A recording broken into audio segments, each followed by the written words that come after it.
On this week's show, we'll discuss the ILEA conference agenda and we'll all share our biggest conference presentation fails. We'll discuss cool applications for ChatGPT for crime analysts, and it's the 30th anniversary of the first ever COMPSTAT meeting.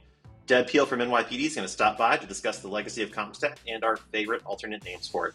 So pour yourself a drink and let's get started.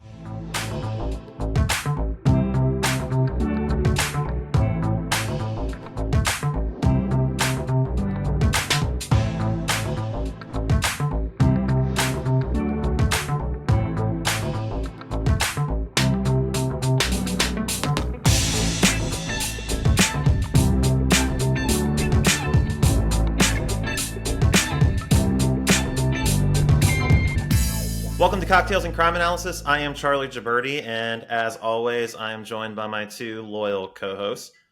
First and foremost, we've got Chris Delaney, who is the genius behind the Esri crime analysis solution for Arc Pro. Chris, what are you drinking? Hey, Charlie, how you doing? The classic Negroni. That's my favorite. Ooh. And if you see me at a conference, feel free to ask about a crime analysis related story to a Negroni that I have that I'd love to share, just not on a podcast. We might have to have a special episode just for that. And also, we've got Jason Elder. You know him as the host of the other podcast, Law Enforcement Analyst Podcast. Jason, what are you drinking? I am drinking Weller's just on the rocks. Ooh. So, yes, I'm going a little bit steep here in the late afternoon. You guys are fancy. I appreciate that. I actually have traveled the world looking for the perfect old fashioned, and I have tried really expensive bourbons and really expensive bitters. And the other week, I was at a Dave & Buster's, and somebody ordered me an old-fashioned, and I was like, this is going to be garbage. And son of a bitch, if it wasn't one of the best old-fashions I've ever had in my life. It's peanut butter and chocolate. Oh, wow. But yeah, that's what I'm having today. All right. Nice.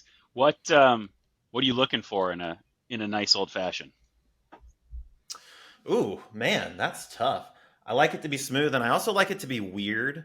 So like a standard old-fashioned is great, but when somebody's like, I got a ginger old-fashioned, or we have an island-themed old-fashioned and it's got pineapple in it. More often than not, they're garbage, but when you find one of those that's really good, it's life-changing. So the flavor of the bourbon is not the thing that's driving you in the old-fashioned. I mean, it kind of is. I like spicier bourbons more so than I like fruitier, like orangey bourbons. But yeah, I like it when people get weird with it. To me, I like just the bourbon flavor, and the thing that just makes it for me is like a nice Luxardo cherry. You ever had those before? Ooh. Like the classy ones are like a little syrupy, and they just have that richness, that chef's kiss. And they sit at the bottom of the glass while you're drinking it and absorb the bourbon, and then you eat it at the end. Yes. And it's amazing. Yeah, although I try not to have those when I'm out to dinner with my children, because they inevitably want to eat that cherry at the end of my cocktail, and maybe not the best choice. Yeah, the first time. Well, you let them do that one time, it probably won't happen again. At least they're quiet for the rest of the night. Yeah. The first time I ever made a old-fashioned, it was like, I don't know, mid-90s. And the owner of the restaurant taught me how he did it. And which he had a sword, and he had the cherry and the orange, and he had the combination there. But then, like, his customers expected you, when they got a refill, like, they wouldn't eat the fruit. They expected you to pull that out and make a second one with the same sword, cherry, and fruit in it. So you had to, like, pick it out. And that's what they expected the refill would be not. When was this? This is in the 90s, late 90s. Oh. Baby boomers screw up everything, Yeah. man. It must have been during the great plastic sword crisis of 1994. Things were like, there was a inflation. Maybe Terrible. Maybe there was a cherry shortage that I didn't know about. Crossing these paths, I don't know if you've ever, if you enjoy Negronis, but the number one variant to a Negroni is called a Boulevardier, and you just replace the gin with a whiskey or a bourbon, and there you go. It's a little bit of a richer drink, but if you like the bitterness of the Campari, it's a really nice alternative that's a whiskey-based drink. Replacing gin with bourbon is an easy way to make any gin-based drink better. In my opinion. Ooh, ouch. Gin is straight trash. I hate gin. All right, guys. Well, we do have some crime analysis stuff worth talking about. We are just kicking off conference season. So we had the CCAA conference last month. That was fantastic. In 2 weeks, we've got IALEA coming up. In the coming weeks, we've also got IACP Tech. There's a call for presentations currently open for IACA and for the New York DCJS Crime Symposium. But first up is IALEA. So the agenda is out on their website. As you guys peruse that agenda, what are the topics that are kind of popping out at you? Well, I'll start not necessarily with what the particular topics are, just the format, because IALEA does it a little bit different from many other conferences in that their Tuesday and Thursday, I think they basically duplicate their classes. So when you get offered as a presenter to come to the conference, you're automatically teaching your presentation twice. So, which is interesting as a conference goer, that if by chance you have two presentations you want to see that are going on at the same time, it's nice that you can come back on that Thursday and catch, you don't have to pick or choose. You can get both in the week. Yeah, to me, just kind of looking at what's out there, I think one of the things that you run into at all conferences, so this isn't to pick on any particular conference, but there's often kind of types of presentations, and the type of presentation that I generally try to shy away from are war story themed presentations that don't actually have a takeaway, right? It's not necessarily articulating like a process that is reproducible for your organization. It's telling a story about something that they've done, but there's not really any great takeaways, because what are you going to do with that? It might be an interesting hour, but it's not really educational in a meaningful way that you can bring back to do something with. So I think at places like IALEA, things that I'm looking for that I think are particularly interesting are things like some of the sessions where you have OSINT folks who are talking about this little niche tool that they've found to do this thing, and it's free or it's cheap. It's something that I can pick up, I can immediately apply to support investigations, support intelligence gathering. That kind of stuff to me are like great little nuggets, right? It's awesome to be able to find these little nuggets of not necessarily technology that you have to buy or that's like heavy lifting, but something I can immediately take and make actionable back when I get to the office. Yeah, I was at IALEA a couple of years ago when the first time I heard somebody mention truepeoplesearch.com. And as far as an open source tool goes, that just absolutely blew my mind because it was so simple, it was so easy to use, and it was free, and it gave such great information. I had no idea. So yeah, I get what you're saying about the little tidbits. Jason, one of the things that you and I talk about all the time is how we don't teach soft skills to analysts. And Chris, I know that you've actually done presentations with me before, so you know that I kind of have a preference for presentation abstracts that come from a place of I don't want to say disenfranchisement, but maybe a little frustration. But there is one presentation on the IALEA agenda that just jumped off the page at me. It's called Confidence in Analysis, Convincing the Unconvinced. And the abstract is great, but there's one sentence towards the end of the first paragraph that just says, in this presentation, our speakers will highlight the analysis and thought tradecraft necessary to articulate complex analytical concepts to stakeholders despite their rank and foregone conclusions. I could almost just taste the atmosphere in that room. I almost immediately empathize with the people who put that together. So I'm really excited to hear that one. It doesn't hurt that Akshata Kamavat is one of the presenters there. She's one of my absolute favorite people in the entire world, and she's a really great public speaker. So you guys have kind of talked about conferences generally. So not necessarily at IALEA, but you guys have gone to a few conferences. You've been around the block. What do you wish that you saw more of at these events? Well, I'll start. It's interesting. I think I would echo Chris's notion that case studies, there might be too many case studies in there. And I guess it all depends on what's the goal of the attendee, right? If I tend to think that these conferences are for training, and I don't know if I consider case studies training per se. I think they're interesting, and I think people enjoy them. They enjoy listening to a good, campfire story. But for me, what and then again to echo Chris is what what can folks take home? What are you taking back to the conference? Your agency has just spent the money, given up for a week. What can you bring back and implement right away that that can help you or others around you be more efficient?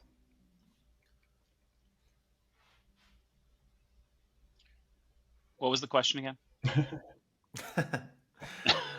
It's Chris Delaney and Jason Elder talking about what we would like to see more of at crime analyst conferences. No, I think, I mean, I'm pretty biased because at IACA, I've run a week-long training workshop, basically, for almost 10 years now. Mm-hmm. And in IALEA, until this year, we ran a pre-conference full-day workshop at IALEA for probably about the last 8.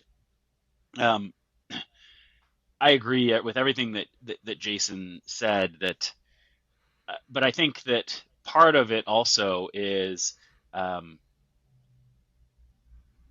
there's a well-meaning attitude towards case study-based presentations, right? You want to be able to present. You want to be able to justify your trip as an analyst and get on the agenda to be able to go. But I do think that sometimes people need to branch out a little bit more than telling war stories and make an effort to have key takeaways that connect to some kind of training component. There are a surprisingly small number of people who are active analysts who also engage in training-based sessions at a lot of the conferences, and you can count them probably on your fingers and toes tops. And those folks do it as a labor of love, and it is a lot more work than just going and telling a case study. To go out, put yourself out there, and say, "Hey, I'm going to teach somebody how to make an Excel dashboard. Maybe I don't feel comfortable teaching this. Maybe I've actually never had a formal class, but I've actually built these in my agency, and I'm going to go out on a limb, and I'm going to try to do that." That takes some effort, puts yourself out there, but you'll be better for it, and it's contributing back to the profession in a way that's really meaningful and important. Yeah, this past spring at CCAA, I did a 4-hour long Power BI workshop, and 4 hours for people who teach all day, every day, that doesn't seem like a lot. But 4 hours when you're teaching hard skills to a room of analysts, you got to understand there's 100 people in there. Their familiarity runs the gamut. Some of them didn't download the software. Some of them download it and something goes wrong. The Wi-Fi goes out. They don't get the data. They're updating Windows while they're trying to follow along and they fall behind. There's a lot that goes into it. That's an exhausting 4 hours. Yeah, totally. It's absolutely exhausting. Totally. So one of the things that I've kind of always been critical of the profession or of the field of is that we don't do a great job of making heroes of crime analysts. We don't, when you look across the country, it's hard to say who are the exemplar analytical units or who are the exemplar analysts in the field. And I think that case studies do that. One thing that I would like to see are us elevating crime analysts by giving them general sessions or keynote speaking slots. If you go to IACP, the International Association of Chiefs of Police, every single keynote speaker, every single general session is a police chief. Mm-hmm. If you go to ACFE, Certified Fraud Examiners, every single person who gives a general session or a keynote speech is a fraud examiner. I have been going to these crime analyst conferences, and it's not an IALEA thing, it's not an ICA thing. It is across the board. Every single one of these associations, if you go to a crime analyst conference, it's a police chief Yep. It's a military admiral. It's a FBI field agent in charge. And But it's and never a there's a crime analyst. 65% chance that they're going to confuse you with people who do forensic work in the keynote. Yeah. Yeah. Yeah, and their keynotes are always the same, right? They always come out and they always talk about how important it is to do data analysis and how great you all are at your job, and that's good to hear. But I would love to hear from the people that we think are kind of the role models from the field. What are the thought leaders in this space? What are they thinking? What do they think the direction of the profession is? Yeah, that's a great point. I think that would be really energizing for a lot of people to see me, like like I'm an analyst. I can see myself in this position giving this speech. To your point, that's motivating. That there's a connection there that analyst is not going to feel with a police chief because they're never going to be in that position. I love that idea. That's a great idea. You should totally do that. I think you just volunteered to be the first. For the longest time with IACA, and I'm trying to think back how long ago it's been, but the paid lunch used to have a key speaker at the paid lunch. And I've been going since I think about 2008. I mean, there was a stretch there where that keynote speaker wasn't an analyst. It was what you were describing. I think we had like an investigative reporter once. We had a detective talking about his analyst. Instead of having the analyst up there talk about the case, it was an investigator talking about how they used the analyst. And I did make the recommendation that should be an opportunity for analysts to talk at that point in time. And they did switch it up. I do know that Sally Rawlings and Mike Winslow at one of the conferences spoke at that luncheon. Now, I think they've done it. They've switched up the luncheon the last couple of years. I think they've been doing awards or ceremony or something different during that paid luncheon. But yeah, anytime, again, with my podcast, anytime that I can have analysts talk, I'm all for it. So yes, that's a very good suggestion. And you should be the one choosing this stuff, Jason, because there's literally not a single person in the profession who is more in tune with who's doing what than you, because you've talked to everyone. Well, not everyone, but yeah, thank you though. I mean, yeah, it would take there's like 50 or analysts, I think, at Dallas alone. It would take me a whole year to get through all of Dallas. So, but thank you for the compliment. But your knowledge of the field and the people in it's unmatched. And if you ever get the opportunity to corner Jason at an actual bar at a conference and get his like insider scoop on what he thinks about so and so, it's a fantastic conversation. Oh yeah, I wish people would. That is fake news, Jason. The next time Jason Elder ever says a bad word about anyone will be the first. I didn't say you'd say bad things. I just said, you get the unedited version of Law Enforcement Analyst Podcast. Yeah, well, I really wish people would allow me to publish their shit you hear in the office stories. I hear way more ones off camera than on. Hashtag analysis after dark. Yes, there you go.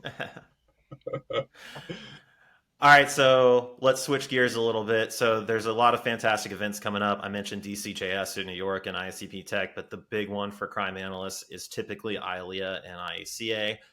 And this is a fantastic year for both conferences because they are in my two absolute favorite conference cities. ILEA is in New Orleans and IACA is in Las Vegas.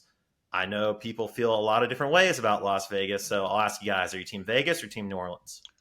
Nolans. I'll start. My caveat is for an analysis conference, I'm team neither. Oh. However, I will play your game. But let me get on my soapbox first, which is that I feel like one of the most important things that happens at crime analysis conferences is connections. And it's really hard to do that in big cities.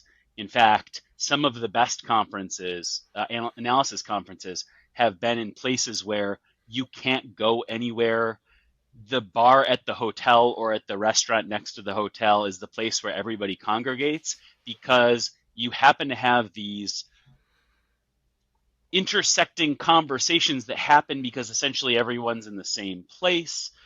There's so much value to that. And I give a lot of credit to uh, who are the Canadian guys who used to run the IACA? Uh,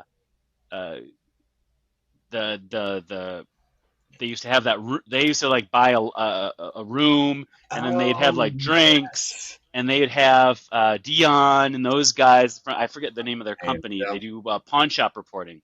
Hmm. They Oh, Leads Online. No, not Leads Online. Their competitor. Oh, Like, sorry. cool shout out though. Sorry, Dion and team, for shouting out your So competitor. You guys were so great. they used to, for years, they would run like a hospitality room Hmm. in the conference hotel at IACA, and people show up there because they know they can go hang out, people be there, there's some free drinks, and you used to have great conversations there with people and meet new people.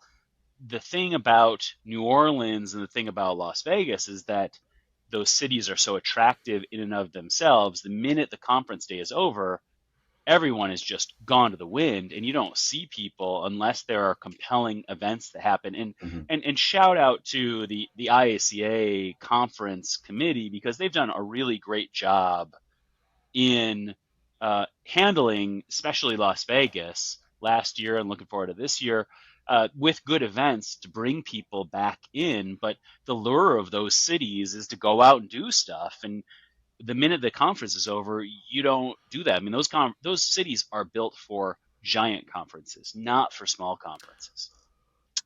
Give a shout out to ICA for Dallas events, their pig racing event, Sponsored and by Esri. Grapevine There you go. was phenomenal. Yeah, sponsored. Yeah. That's right. I, Jason, what I about you? did You team New Orleans, Vegas, or other? Well, just to piggyback on Chris's point, I felt that Dallas had a little bit of that it was out in the it was out of Dallas enough that it felt like our conference. And I always my favorite IACA conference of all time was St. Pete. I think it was 2008 or 2009 in St. Pete. That hotel that we were in was small enough that basically everybody staying at that hotel was part of the IACA conference. And so when you went to the bar or you went outside to play beach volleyball or whatever it is, you ran into another conference goer. And it felt like there was way more opportunities to connect at that conference because it was a smaller hotel and we took it over that week, and it was really really great. I'm old man elder, so I'm Vegas has two things that I'm not interested in. I'm not a big gambler, and I'm not a big live show guy. So those are two things that people go to Vegas for that I'm not necessarily interested in. I can certainly do plenty of people watching and enjoy myself in Vegas. But I'll go New Orleans with this. That's the better choice, and I think there's a little bit of better vibe there in New Orleans than Vegas. I, I'll take some swings at this too. All right. So Vegas, um, as Charlie, you know, I do enjoy playing blackjack, and I'm occasionally good at it. He's pretty good Um, at it too. Occasionally good. Yep. Uh, Yeah. so I enjoy playing blackjack. I enjoy. Uh, I'm a runner, and I just love running. Like running up and down the strip is really. It's a terrible run, like practically, but You got a bunch of there's so much stairs. to look at. Like I don't love running by the homeless people because they stink, but really, like generally, it's a cool run. I just love running up and down the strip, so I like that. Um, what I learned the last time I was there, which was actually for the American Society of Evidence-Based Policing conference at UNLV last year, is that there's actually a really cool neighborhood that is closer to downtown, but then sort of just west of it. There's like four breweries that you can kind of walk to. They're way off the beaten path. There's no tourists there. That was so much fun and like the biggest surprise of Las Vegas. So I really like that aspect. I don't love the being on the strip. Otherwise, conference experiences at Las Vegas hotels, unless you're at a really big conference, are not great because they're so expensive. It's really cost prohibitive for the conference. And so you don't get the level of service that you normally like. Everything costs so much more there. So you don't get what you would get at a smaller city where they can get a lot more bang for their buck. New Orleans, stay away from Bourbon Street analysts. I You will disagree. regret it. French, Meet me on Bourbon Street. Frenchman is your way to go, man. Just the music's in Frenchman. Um, if you can get out to Nola Brewing, especially in the spring, like if you're at a spring conference, Nola Brewing does does crayfish boils like 3 times a week, and that's the jam, man. That's so Mhm. good. But I mean, the food can't be beat in New Orleans. Food Yeah. is just the absolute It's the best. best food city in the world. Absolutely It agree. gains so much weight So when I good, go to New so Orleans. good. Everything is I good. spend so many nights just grabbing my stomach and in pain too because it's all spicy and Even heavy and hotel food is amazing. good in New Orleans. It's amazing. The hotel beignets are going to be phenomenal at Ilea. Cannot wait. I Iodilia does a really respectable job. I give them a lot of credit. What they get is it at the Hilton this year? Yeah, Riverside. Yeah, that Riverside Hilton does a really good job with food, and they do a really good job of making it authentic. They've had it in at the hotel before, and they really try real hard. And the food there is just it's a dynamite food experience for a hotel experience. And there's kind of a mini Las Vegas experience right outside of that hotel too, because you walk outside and you're Your immediately at the Harris Harris, yep. Casino. So you can go down and play some blackjack, and then you can walk to Bourbon Street, which is kind of like a southern French version of the Vegas Strip, but you're not going to be able to catch a zombie burlesque show in New Orleans. That sort of thing only happens in Las Vegas. So I don't even understand that combination of words. yeah, A zombie burlesque show? so, That's a thing? oh, it's a real thing. I'll get us tickets. No, Don't no, worry. thank you. Yeah. All right. So for those analysts who have never gone to a conference before, and their very first one is going to be Las Vegas, as much as I love Las Vegas, um, it is a city that if you're not prepared for it, it can really hurt Mhm. you. So, what are your pro tips for surviving Vegas? Right off the bat, if you go out, and especially if you go out running, you are not going to drink enough. Like the dry air in Vegas will get you.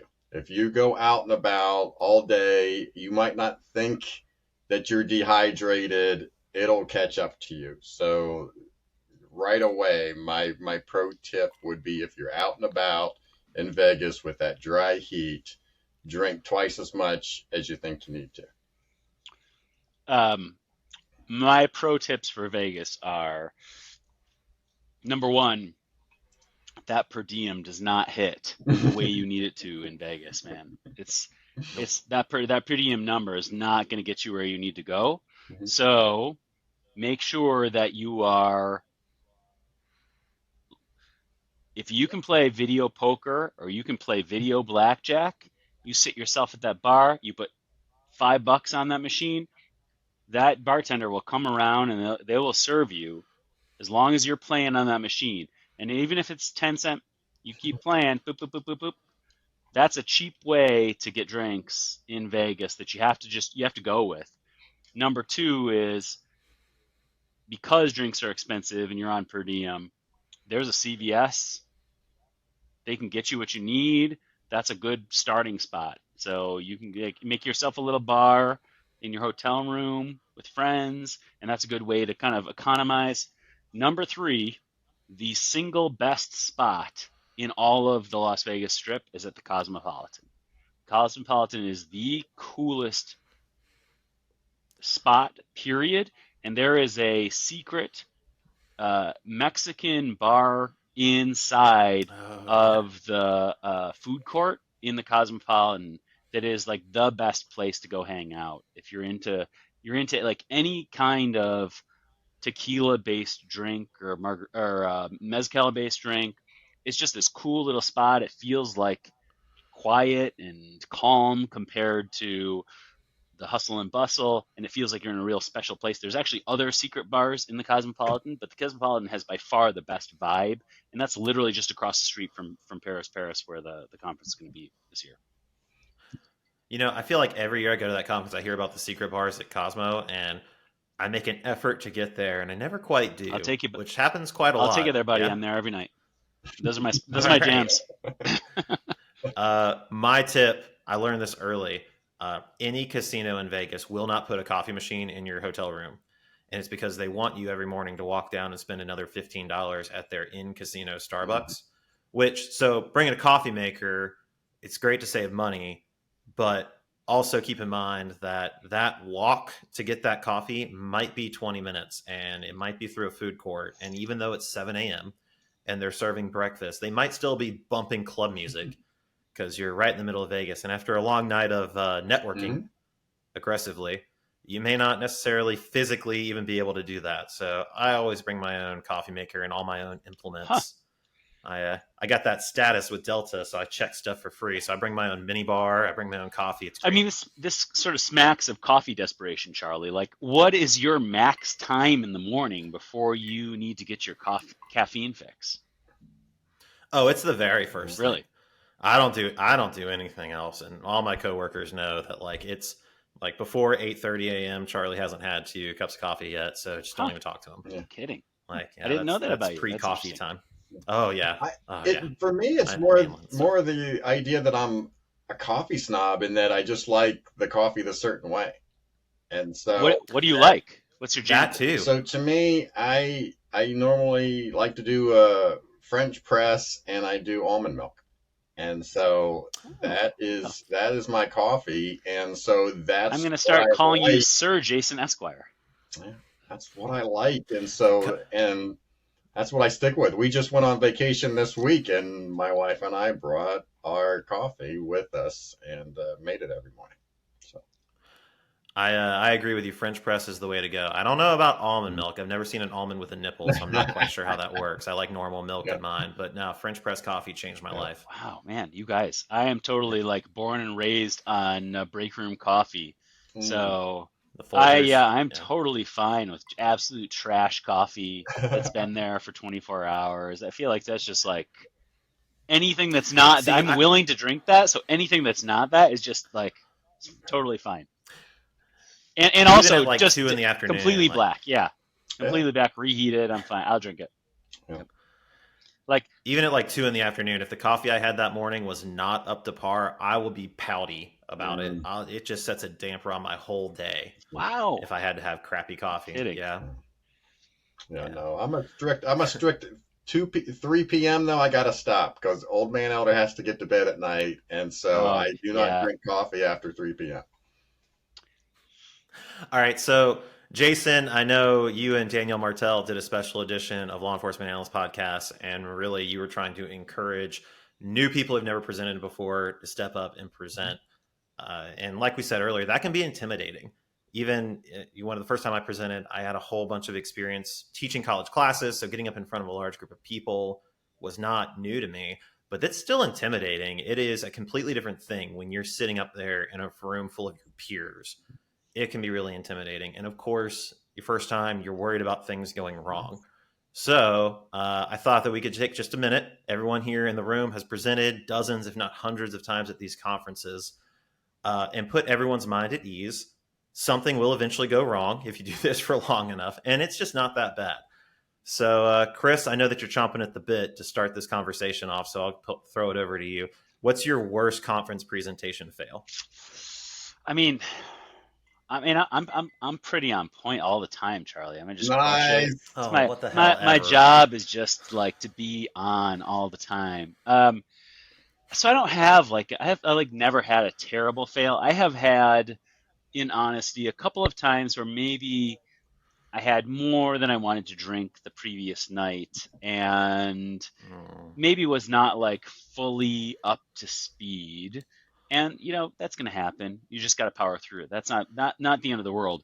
I think for me, the sort of the bigger issue is when you're giving presentations, you got to do due diligence. And where I've had problems, it's because either I was preoccupied or busy, and I didn't have a chance to just go, let me check the connections, let me check the mic, let me just walk through the PowerPoint, or if it's a live demo kind of thing, I'm showing something, let me check the internet for this place. Is it good, or do I have to like adjust at the last second and only show screenshots or something like that? Those things, that little bit of preparation, that's going to take you maybe 15-20 minutes in advance of your presentation. Those make a big difference to ensuring that the presentation goes smoothly, because if you don't do that stuff and then you get caught, that's when your brain starts to unravel, because you're trying to fix these Yeah. problems while talking, and that never really goes well. All right, so Chris copped out. Jason, you I actually have two stories if I can yes. do those. So the one I was teaching at Fort Indian Gap in Pennsylvania, and it was one of my very first presentations, and I'm presenting in front of a bunch of sworn officers, and I had queued up in my head like it was almost like, in football where a coach will have the first 10 plays scripted. Yeah. I had that in my head, like the first 5 or 10 minutes scripted. And so I was still really nervous in presenting in this scenario. So I get up there, I'm going through my first 10 plays. I'm going through this script. And to the point where I'm not necessarily paying attention per se to everybody in the room. I'm looking at them, but I'm not paying attention to them, and I'm not paying attention to the coordinator of this event. So I go probably 90 seconds, 2 or 3 minutes before the coordinator comes up and has to physically stop me because my mic's not on. And so I no. went through this whole thing talking, and they could not hear me except for maybe the front row. And by that time, I was so embarrassed and red faced and everything else, and I was just totally thrown off that I ummed and awed and, horribly got through the presentation. But it was just one of those things. It was like a beaten dog by the time I was done getting out of there that day. And it was only a half hour, 45-minute presentation, but it was just one of those things that, I was so nervous and wanted to do such a good job. It was just early in my career of presenting. Those first like 3 slides are so critical. Oh. Getting through the introduction, who am I, like doing all of that smooth, absolutely pivotal. Then you're in your zone, man. You just need to get in the zone. Yeah, then you're in the groove. Yeah. The other story that I have, I was teaching at an IACA conference, and I was teaching on data treasures in your city.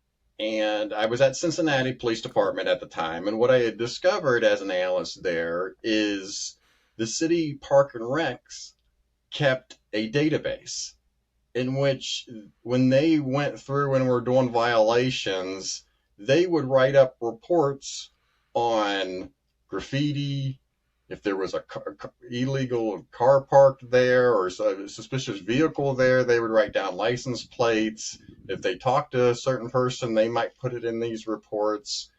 And so it gave me the idea to go out and talk to different folks within Cincinnati City to see if there was other data sets that I could get access to. So I did that, and I then presented at IACA, and I presented all of this, different ideas that you could go do and see and talk to your city. And I do remember that I put a couple of commercials that IBM was doing at the time that was getting into AI. I know we're going to get into AI later, but connections and all this other stuff, some of those cute IBM commercials that were going on back in the aughts. And I thought it was a great presentation. I thought it was really going to hit. And then 2 weeks later after the conference, I get the reviews back. And one woman, she must have put her name because I know it was a woman. I can't remember how I would have known that it was a woman. But normally, when you get reviews back for these things, if you're lucky, if they respond back at all with anything, Yeah, it's a usually like pulse is great.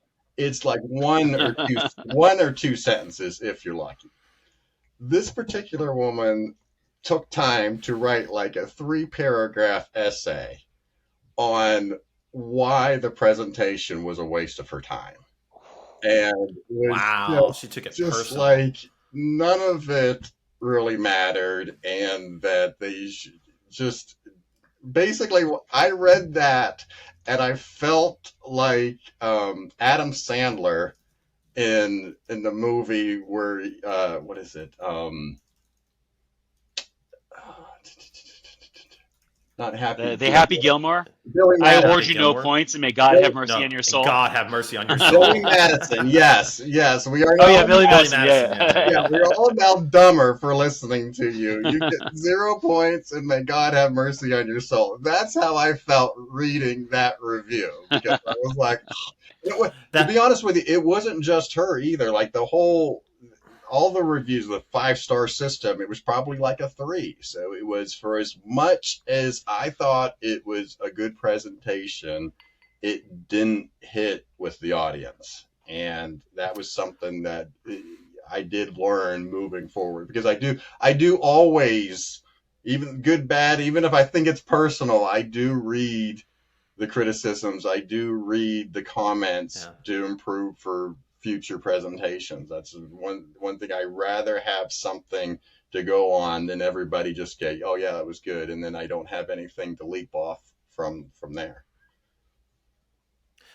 Yeah, I really appreciate the critical feedback too. I do want to add the caveat for anyone that's thinking about doing this for the first time. There is typically at least one hater in the room. Yeah. Oh, There's totally. usually somebody, like, you got to remember 100 people. Not all of them are going to think that you are Yep. great. And usually it's the Someone's person going that to you come. make eye contact with who is clear that Yes. they are not into it. And there's always one genius in the room. So I'll never forget. I was doing a presentation. It was years ago on Excel formulas or something. I don't even remember.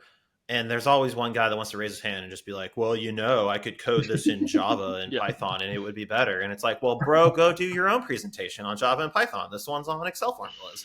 Don't be a jerk." Yeah. So, yeah, Another I appreciate that negativity too. But everyone who's getting up there should know it's coming in some degree. another thing Like, too is it doesn't necessarily have to be haters per se, people that are looking to just like hate watch you or anything like that. Sometimes people just don't pick up what you're setting down. And that's true. I taught Fiat for IALEA for a number of years, and you get to the point where you get good at certain one of the modules, so then you start picking them over and over and over again. And I taught one time, pretty much was hitting on it, just had good reviews, my jokes hit, everything was doing well. I came back the next time, pretty much had like the same modules, put in the same jokes and everything else, and I could just feel that they weren't picking up what I was setting down, type of thing. We just didn't have that connection that I had in the previous class, and that's sometimes going to happen. That happens a lot, especially because when you say this is an entry level class, that means something Oh, completely yeah. different from day to Totally. day. So you think that your content is going to hit with this audience, but it turns out you just smoke the room. In fact, when I talk to newer analysts who are presenting for the first time, they're really bright and they're really nervous. A lot of the times they try to live up to this ideal they've built in their head that everybody in the room is super advanced. Mm-hmm. And so they try to throw all their knowledge out there. And the number one piece of advice I give them in preparation is tone it down, aim lower, because not necessarily because the people in the room are dumb, but because you have been living this thing that you're presenting every single day for years. And it's the first time a lot of the people in the room, as bright as they are coming into contact with it. Aim lower. Yeah, I almost universally get dinged anytime I do a sort of introduction to GIS for crime analysis class, because there's so much to know and so much you want to cover at like a survey level. Like you aren't going to learn how to operate ArcGIS Pro like a pro in a 2-hour class at ICA. That ain't happening. Sorry. But if that was your expectation and you came and in addition to that, it was too fast for you, you really gotta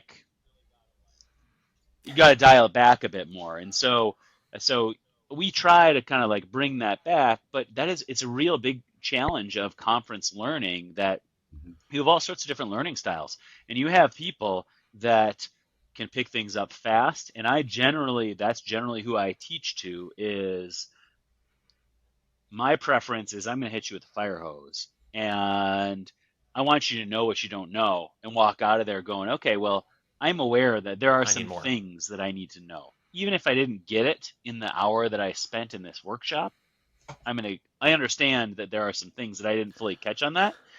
I can't give everybody the sort of like that full baseline level of understanding. But for a lot of people, a right click of a mouse is a unusual, like asking people to find a menu that is a right click menu is an unusual thing for them. They're not used to doing that. And so you just kind of roll with it, and you got to help those people as much as you can. But my general attitude on those kinds of trainings is I don't want to shy away from helping people understand the scope of the things that they can learn, as opposed to dialing it back so much that you haven't really taught the people who are capable of growing fast and learning fast new things. Because I think some of the folks that learn a little bit slower, they can still get value from those classes, even if they didn't get all of the T's crossed and I's dotted. They can get a sense of what they need to go learn more out of, even if they weren't following letter for letter. Yeah. And keep in mind that the conference format makes it really difficult. I kind of got typecast as like the automation guy. And so a couple of years ago, people started coming to me saying, "We want you to come to our conference and teach about automation. You have 1 hour." Mm-hmm. And it's like, well, automation is a really big topic, man. Yeah, Like, where do we start? And you're only giving me an hour. And yeah, like those presentations, I always get the same feedback. It's like, you went too fast and you went over everyone's head. And it's like, well, you gave me an hour to talk about automation. Like, Sort of a big happen. Topic. Sorry. Yeah. My biggest fail, I did completely lose a room once. It devolved into absolute chaos. So for those of you that know me, I never shy away from hot takes or topics that I know are going to upset people. But every single time I've ever said something in a presentation that I thought people were going to feel some kind of way about, it's never landed. Except for one time, and it was the most benign, crazy thing. I was doing a presentation at a regional association, a smaller conference, and the presentation was on analyst leadership. And it was like, if you are a sworn supervisor and now you have to supervise these analysts, what are things that you should know and what are things that you can do to do that role really well? And at the point where I ended it and I said, does anybody have any questions? If we had taken surveys right then, I'm 100% sure I would have gotten a 5. It would have been great. Everyone would have loved it. But somebody raised their hand and they asked me the question that changed my life forever. They said, what do you think about analysts working remote? And this is like one of the first big events after COVID. And it was not a question I was ready for. And so I just said what came to mind. And what I said was, for the last couple of years, I've been working with all sorts of law enforcement agencies, building analytical tools, working cases alongside them. And I haven't met any of them in person ever. So I thought my conclusion was pretty reasonable. I just said, I think that there is some capacity for law enforcement agencies to allow their analysts to work remote to some degree. I dropped a bomb in that room. Like half the room started bleeding from their eyes. Whoa. And they were like, you don't know law enforcement and that'll never work. And we got to look officers in the eye and they got to see who they're dealing with. And the other half of the room were ready to eat the first guys. They were just like, see, we told you we should be working remote. Oh. And so this one guy starts like absolutely just spitting at me from the front and I'm trying to deal with him. And there's all these little conversations that have broken out. and people are like shouting stuff. And so I was like, all right, well, our time is up, and I think they need the room. We still had like 7 minutes. I was like, no, we got to go. Sorry, no more questions. If you need any questions, just email me. I got out of there. I got my reviews back, and they were, I think it was like a 3.5, because everyone who graded me either gave me a 5 or a 1. So it all averaged out right in the middle. And like the comments that I got were the rudest comments I've ever gotten in my entire life. They were all very personal. But I had no idea that was going to be the subject that people got all upset about. I didn't come out of my room for the rest of that conference. I was like, I don't want to get cornered at the bar by some guy who's like, let me just set you straight about how to. I was like, all right, man, sorry, I don't know how to manage analysts. I'll just man. I will echo that, Charlie. I've heard some of your stronger takes, and that is very benign. Right? I never would have thought that would have been the thing that would upset people so much. But man, the butt hurt was strong in that room over crime analysts working remote. Yeah, well, all right. I'm sorry. I was going to plug the podcast. I actually am about to publish a podcast in which let me get his name right. Chris Bruno from Portland. Is his entire staff is working from home. So it's the entire unit at Portland works from home. And crime is still getting analyzed now. Yes, so it's an interesting take on that very subject. So shameless plug. Yeah, that was a nice plug. Great segue, Jason. Well done. Pro move. All right. Well, speaking about people feeling all kind of ways about something, this past couple months, we've had some really interesting articles come out in the AI arena. So this past week, Microsoft and OpenAI announced a $100 million investment, or $100 billion, investment into building a supercomputer to create what is essentially going to be the next iteration of ChatGPT. And I was looking for some way to kind of qualify what that's going to mean for what ChatGPT is going to look like and what it's going to be capable of. And so in doing that research, I came across some research from the University of Montana, where they took ChatGPT version 3.5, which is the free version of ChatGPT, if you go to openai.com, and they put it through a standardized test that measures creative thinking. And so this is a test that we've been using on human beings for a long time. It's really well validated. And ChatGPT 3.5 came in very below average compared to other human beings, which is kind of how we always sort of thought about AI. It's like, all right, well, it can know a lot of stuff, but original thought is sort of the realm of human beings. They recently put ChatGPT 4.0, which is the paid version, pay $20 a month for, and it scored in the upper 1%. So we've already got AI models that are super intelligent, super fast, and also super creative. All of that came at a cost of about $1.5 billion to develop. And now we got Microsoft putting $100 billion into making supercomputers, to say nothing of all the other competitors in that space that are buying up startups and making huge investments into trying to be the next big thing in AI. So if you were looking for AI to be a passing fad, I'm sorry, it looks like it's here to stay for a while. So talking about the here and now, if crime analysts aren't currently using AI in any capacity, what are some ways that they can get started in a modern day law enforcement agency? Well, I mean, I think anytime you talk about AI, you have to really like set the boundaries of what it is that you're talking about, right? Because in some respects, there are some extremely simple things that are artificial intelligence, that are machine learning. I mean, when we make a decision about an address that could reside on a street segment that runs from here with this starting address into here with this starting address, with a range of addresses on one side or another side, which is just fundamental geocoding, that's machine learning. And there's a lot of things that we do that are machine learning, but machine learning and generative AI are two totally different things. When generative AI makes new content, that's usually what people are, when people are talking about this issue, what they really Right. mean is Chat GPT, and what they don't mean is things as simple as like a prediction from a linear regression model, Regression. right? I mean, that's Yeah. AI, that's machine learning. And we've been using machine learning in fundamental things for a very long time. But generative AI is a little scary in that way, right? But I think that the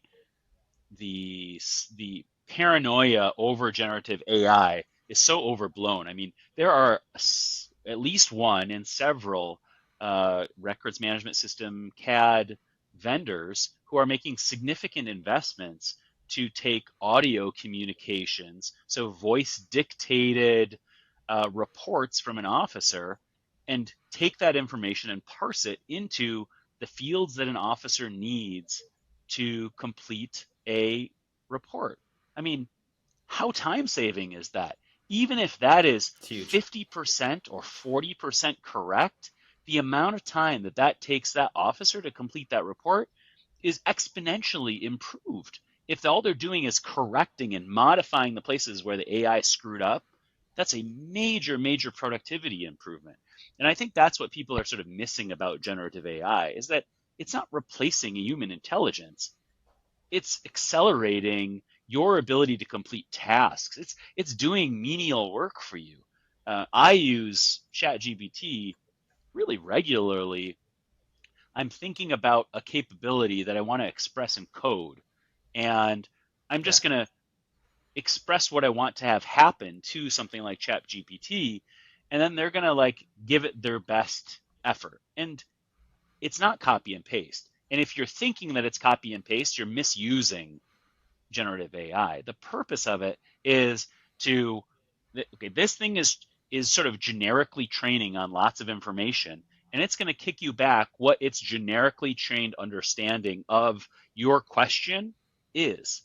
And that's going to give you some clues as to how to solve the problem. It's not going to solve the problem for you. It's going to say, okay, well, you might want to consider this structure or this expression or this formula.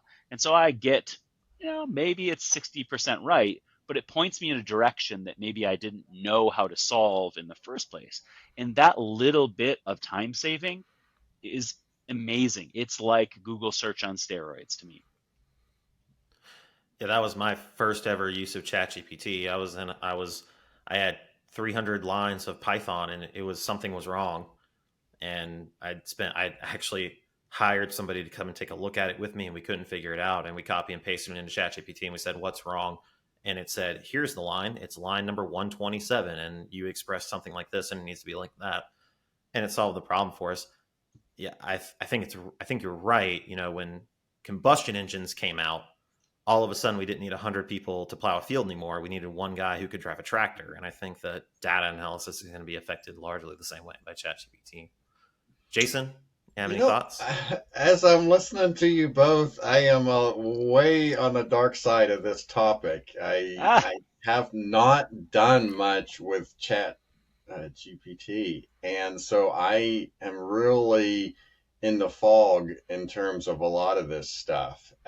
What I would add to this conversation in terms of analysts is analysts, they're struggling at times to have a piece of the pie in terms of the work that goes on with either investigations or cases or whatnot. And so anything that an analyst can do that's going to help progress any work that goes on at the police department is a good thing to become the subject matter expert in a particular topic. And I would venture that AI is no different. And so to the question of, if someone's brand new to it, you start with training, right? You actually learn what it is, even if it's very basic training that you're going through, and then you apply like what you two just described is, okay, now that I've learned how to use this tool, let me apply a problem that I know very well, and then that helps you solve one of your issues, and then you're growing as the AI is growing. Like, how do I feed this thing? What else can I put in there? It's like a wood chipper, right? How do you Let's prompt see it to what get the else this result that thing you can want? Yeah. chop up in a matter of seconds. Amanda Bruner and I just put on a webinar for FCIAA, and we're going to be doing it again live at ILEA, but it was all about how analysts can use ChatGPT to write code. So all the common tools that analysts use have some sort of coding language that can make you a power user. So like Excel has formulas and Power BI has DAX. ArcPro has Arcade and also Jupyter Notebooks integration. There's all this stuff that can really elevate your analytical capacity. Most analysts are not coders, though. And so when I'm sitting down, I'm thinking, how do I want to train analysts? We could have a 4-hour long class on all the DAX expressions that you might want to write to overcome problems in Power BI. Or I could spend 30 minutes showing you what is possible with ChatGPT and how you can prompt it to just write those statements for you. I can tell you, I was in the middle of a Python class when ChatGPT came out, and the minute I started putting my prompts in and it started giving me perfect answers every time, I dropped out. I was like, all right, I'm not doing this anymore. I've got a cheat code for life. But yeah, I'll put the link to that class up on our website here. Well, thank you guys for that discussion. It was a lot of fun. We're going to take a little break. When we come back, Deb Piehl is going to join us to talk about the 30th anniversary of COMPSTAT and the legacy thereof. So everybody grab a refill, and we will be right back.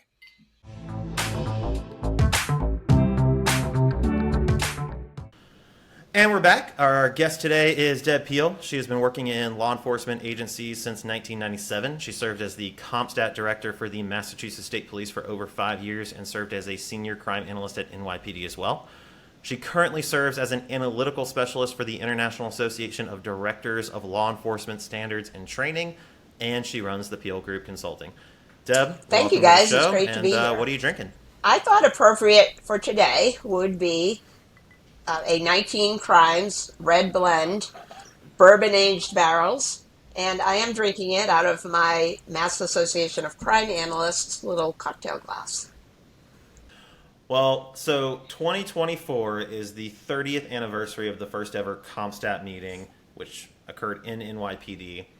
And in reality, that was actually the birth of the crime analysis profession. So I think it's timely that we do a little bit of a retrospective on the history of CompStat and its legacy. But I want to start off with probably the most important question. And we'll go around the room. What is everybody's favorite alternate name for CompStat that you've heard over the years? I'll kick us off.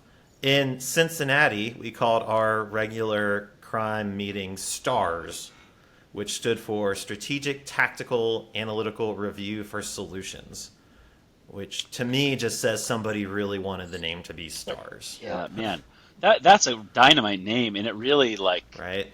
Somebody spent a lot of time on that. So much time on that, like almost half as much time as it takes an analyst to create a giant binder of statistics.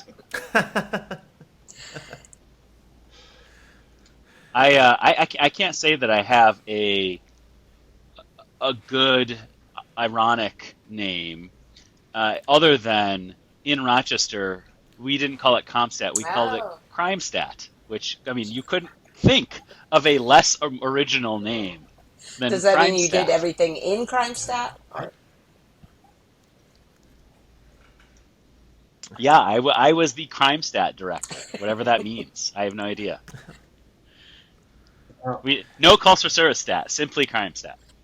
No, I don't have one per se. I was trying to think of a clever one that I could substitute, and the best that I can come up with, Old Man Elder can come up with, is the Model T, because it's manufacturing a bunch of data, right? The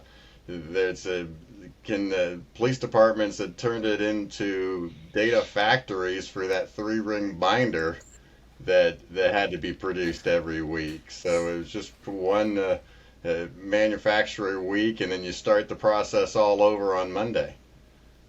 Who had Blue Crush? Yes, that one. Memphis. Yes. Blue Crush. I think that was Memphis. Yeah. I like that one. I mean, I think it's so funny that people need to name it and reframe it to your own, it isn't an executive strategic level project unless I've assigned it as an executive my name for Right. it, right? It's like it's like a dog peeing to mark their territory. So But Deb, this is a question for you. Deb, this is a question for you. So it's a would you rather. Would you rather a department create its own name since it's not really going to be CompStat, it's going to be CompStat-like, or would you still want them to call it CompStat even though it's not going to be CompStat, it's going to be so thank you, CompStat-like? Jason. That's a great Great lead question. in. None of the creative, flowery names really sink into my memory. I can never remember them, although Blue Crush is a classic. But whenever I go anywhere and ask if they do some sort of CompStat, the response I tend to get is, "Oh, no, no, no, no, no, no. We don't do that vicious NYPD version. We do our own version of CompStat," which we started calling it OVOC.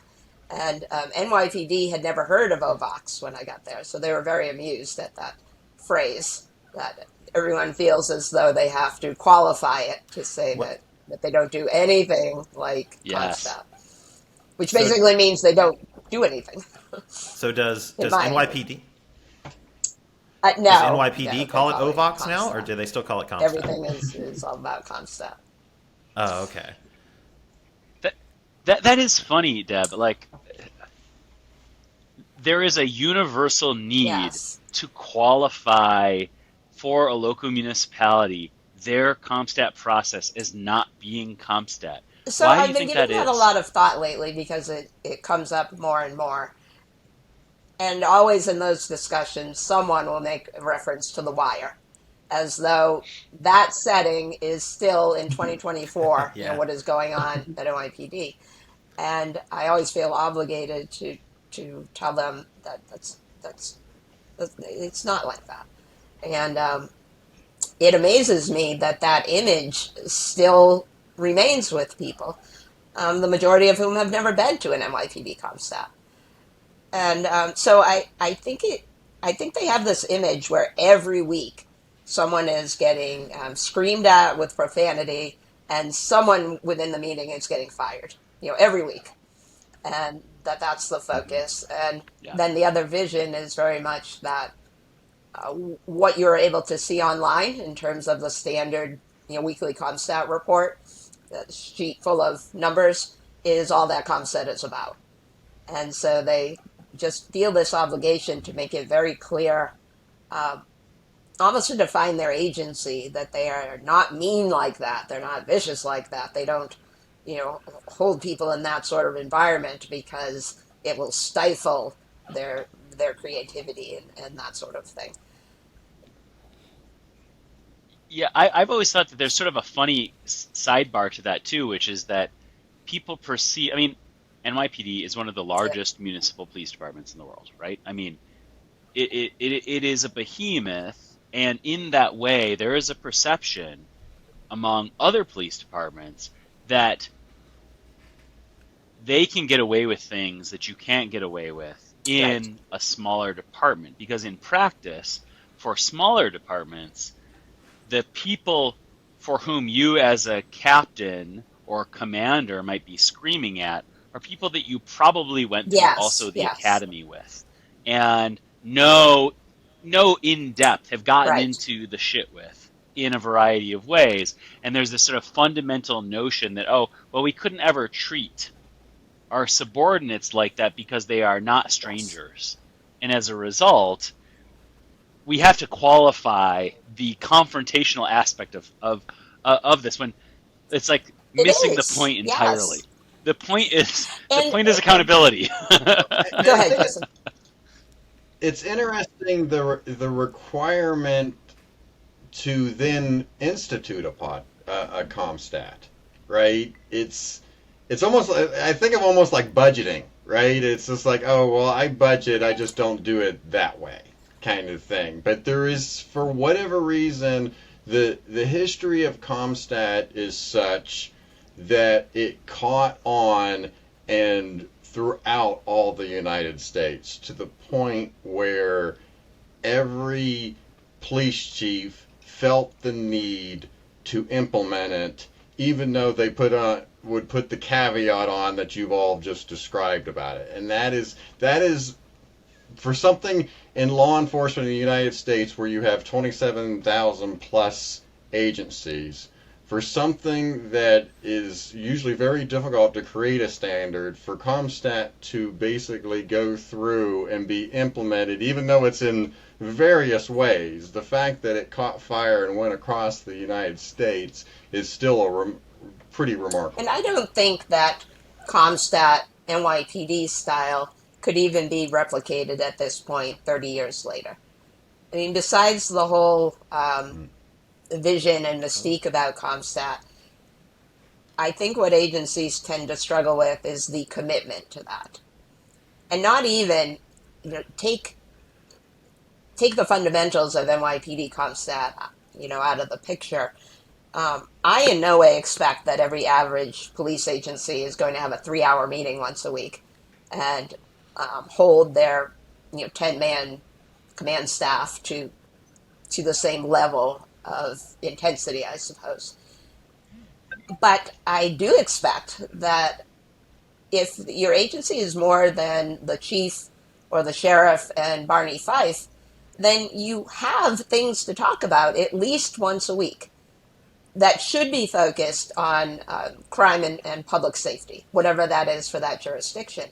And, Jason, to your point, I really think at this point it's maybe, 70-30, 60-40 of agencies who do an OVOC, some version of some kind of crime strategy meeting.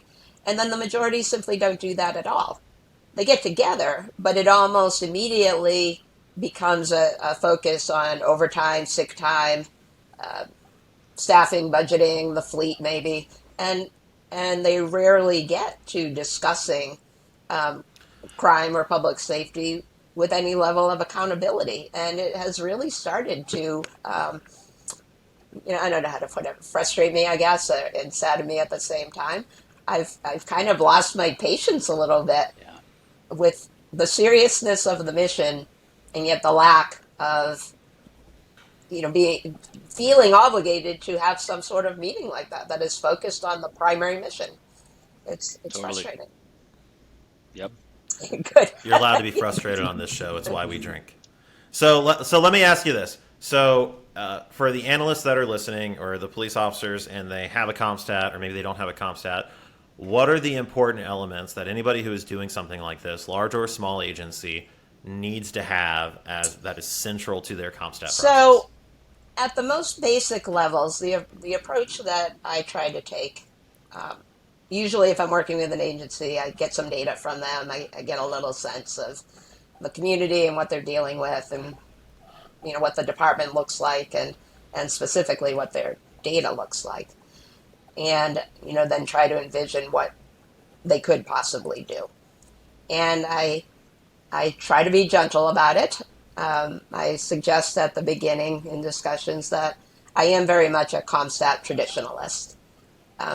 There is, and by that I mean just the format and the structure of an NYPD COMPSTAT, because it really is very simple. It is just about looking at everything that's going on in every data and analytical way possible, in 7-day, 28-day, and year-to-date timeframes, and you're moving around like that. But what I think that the key component that makes NYPD's COMPSTAT different, that I think most people aren't aware of, is that, number one, NYPD is obsessed with patterns. Obsessed. And that really drives the COMPSTAT discussion. COMPSTAT, under Bratton and his predecessors, and Bratton again, and through that, is very much focused on what wasn't done that should have been done. So, major cases come forward. There are no surprises. Everybody knows what's going to be discussed. It's sent out in writing. Even people who aren't up that week know what's going to be discussed. And it's intense, but there's no swearing. Nobody's yelling at people. And just looking at that. So let me ask you about that. So COMPSTAT began, so for those who aren't familiar, Early 90s, mid 80s is the most violent period of American history. Tons of crime. Lots of people were looking for different solutions. CompStat begins in 1994, and there are a lot of people who credit the New York City turnaround to CompStat and that sort of system of management. But all of the accounts that I've read say that it was very successful and it was incredibly brutal at inception. In fact, I think I read an NIJ report that said something like 2/3 of the commanders who started they were there when CompStat started were not there 18 months later. So at least in inception, it sounds like it was everything Sure. we're saying that it shouldn't be now. Do you have any sense of when the Well, change Commissioner occurred and Bratton will why? say that the NYPD of 92, 93, into 94 really needed that. They were having about 2,200 murders a year. The place was, going wild. The officers were running the institution, and there really wasn't, any sense of really what is going on out there. Um, and one of the things I suggest to people is Maple's Crime Fighter book. It's a very easy read, but he really just, speaks about his thoughts as a subway cop, about, what if we just started keeping track of some of these things and, started looking about what we could do about it. A very, simple concept. And even then, NYPD is a major corporation. It is huge. Even now, understaffed, it's still about 50,000 total employees there. And the idea that there was no sense of reporting back what you're doing and what the impact is, just seems crazy. So, and in that day, there were people who thought this is crazy. Like Chris said at the opening, feeling like you're among your friends, your peers, people you've been on the job with for years, and now suddenly you're holding them, accountable. At that point, with lines and hash marks and things. And I think that had to work its way out. And so, when retirement came for them, maybe 18 months later, like, I'm done with this. Um, Retirement came. excuse me. But when it transitioned, Well, it's interesting. I'm not sure. I can only, really speak to my time there. And they are intense meetings. They really are. But um, my time was primarily under Commissioner Bratton and then Commissioner Shea. Um, they recognized at that point that they only have to work with the people who are there who they have to work with. And at some point, the mission became to try to help those bright minds, rise up. And I think what doesn't get enough attention is that there are COMSTAT type meetings every day, all week at NYPD, leading up to the Thursday, big COMSTAT meeting. There are precinct stats, borough stats, traffic stat Oh, is a interesting. big deal. That's held every week for 2 hours. Gang stat, shooting stat, graffiti stat, um, transit stat, you name it. There's a lot of stats, all preparing people for ultimately, if they are behind the podium, to be prepared to answer accordingly. And it works. So, so Deb, is the stats the point, or is the Very stats much the the means to the means to end. the end? It provides the foundation, I think, to really evaluate, whether things are working or not. There is no discussion at any point about things like, we see you had 18 robberies this week. What the hell? I mean, that's not the way it goes. And I think a big part of that I think any agency could do is that NYPD, although they don't report NIBRs, they use all the same NIBRs codes, but they break them down into minutia, really. There are probably 45 or 50 definitions of the various larcenies or thefts, maybe 30 for robberies, 30 or 40 for burglaries. And those, young new recruits out there really have to pick the appropriate code from the drop downs of what they responded to, down to that minutia, which then helps them to prepare and recognize patterns. And the analysts are very, very focused on identifying that.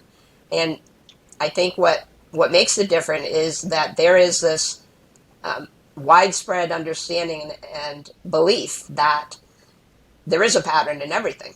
We know recidivist drive crime. We know that everywhere. And yet I don't think agencies or analyst units necessarily go into their regular work thinking, I've got to find the pattern to this. Where NYPD, very much takes that approach. And if the analyst is not identifying patterns, they're going to be asked, like, what the heck? Where you haven't had a pattern in 2 weeks Yeah. now. What's up? This is so great. This is such a great conversation because this is, to me, I think one of the most important and yet underappreciated roles of the CompStat process is that people get really Yes. fixated on the stats. But the stats, many times in organizations, to your point, it's a means to an end for an organization that does not have a mechanism to systematically identify and respond to patterns. And so the only way that you can start by asking those questions Yes. is the statistics. When a robbery stat has gone up by 38%, Right. well, what the heck? What's going on here? Turns out we have a serial commercial robbery problem, and that's driving it. But we can't Yes. get there until we see the stats because we have no other mechanism for proactively detecting patterns. And I think that's a really important point that you bring up about the role of CompStat is to Yes. get us to that point. And that's really exciting that New York, one of the largest police departments in the world, is systematically approaching that. And that yet it's also a pretty significant condemnation of a bulk, frankly, of the Yes. medium to large police departments that have no capacity to handle Yes. crime And I problems in this think way. certainly before I got to NYPD, I thought I was a decent analyst. Not great, but maybe a little above the middle. But my time there was the adventure of my career, and a lot of it was these new perspectives of I need to go find a pattern because it's there. There's no question that it's there. We just might not immediately see it, and we need to see it that way. And so Chris, to your point too about the numbers, every stat meeting opens a little soft. At the official CompStat meeting, the chief of crime control will start saying something like, "Okay, here we are again. We're going to have some discussions. This is how we get better. We know everything about the challenges you face. You're all doing great work. Now let's get started." And just a few minutes to allow the person at the podium to say, well, chief, since we were here last, this is the direction different things are heading. This is what we're looking at. This is what's good, and this is what some of our issues are. And they already know the cases that are going to be discussed. It's been given to them days ahead of time, but they're allowed to like loosen up a little bit and start talking, and then it'll get into okay, that's great. Let's talk about pattern 1, 2, 3, 4. The patterns are in an official pattern database, and the analyst and the detective squad have to agree that it's a pattern. So it's a very passive aggressive relationship because the analysts want to identify patterns. The squad doesn't I necessarily can want more imagine. patterns, but they can't, disregard a good pattern. And once everybody agrees, it goes into the database and it's there for everyone to, be working on. And so the chief will say, tell me about pattern 1, 2, 3, 4. And whoever's up will say, well, chief, that's a borough level food delivery robbery pattern. It has 3 hits, and this is what it looks like. They went here, they stole this, they had a weapon, they said these words, they did whatever. And, then they're expected to say, what they've done about it. Um, God forbid if the pattern has grown, in the time since they got up there, or they have not updated the pattern and they should have. But it's a lot of discussion about that. And if it crosses precincts, then they better be able to articulate who they're working with next door um, by name. When did you last speak? What are you both doing? Who's taking the lead? Those sorts of things that I think are really operational in that sense. And I think from the accountability standpoint, that's what the accountability is about. It's not about chit chatting and like, oh yeah, we got this thing going on. Isn't that a bummer? Oh, I heard the other day that this, is happening, but I'm on it, Chief. I'm on it. Yeah, Um, totally. and that's where the data goes much, much further. T- I was pretty sure from my desktop I could launch the So, space shuttle if I wanted to. There's so much there, but we could see everything, just everything that was happening around those sorts of cases. What resources they were using, what resources they weren't using that they should have been using. Um, just a lot of that, and then they'd be asked about it. are those kinds of questions the most effective way to affect I change? think that in the very broad sense, yes. When it gets down specifically to the questions that are asked, yeah, Have you talked to this person?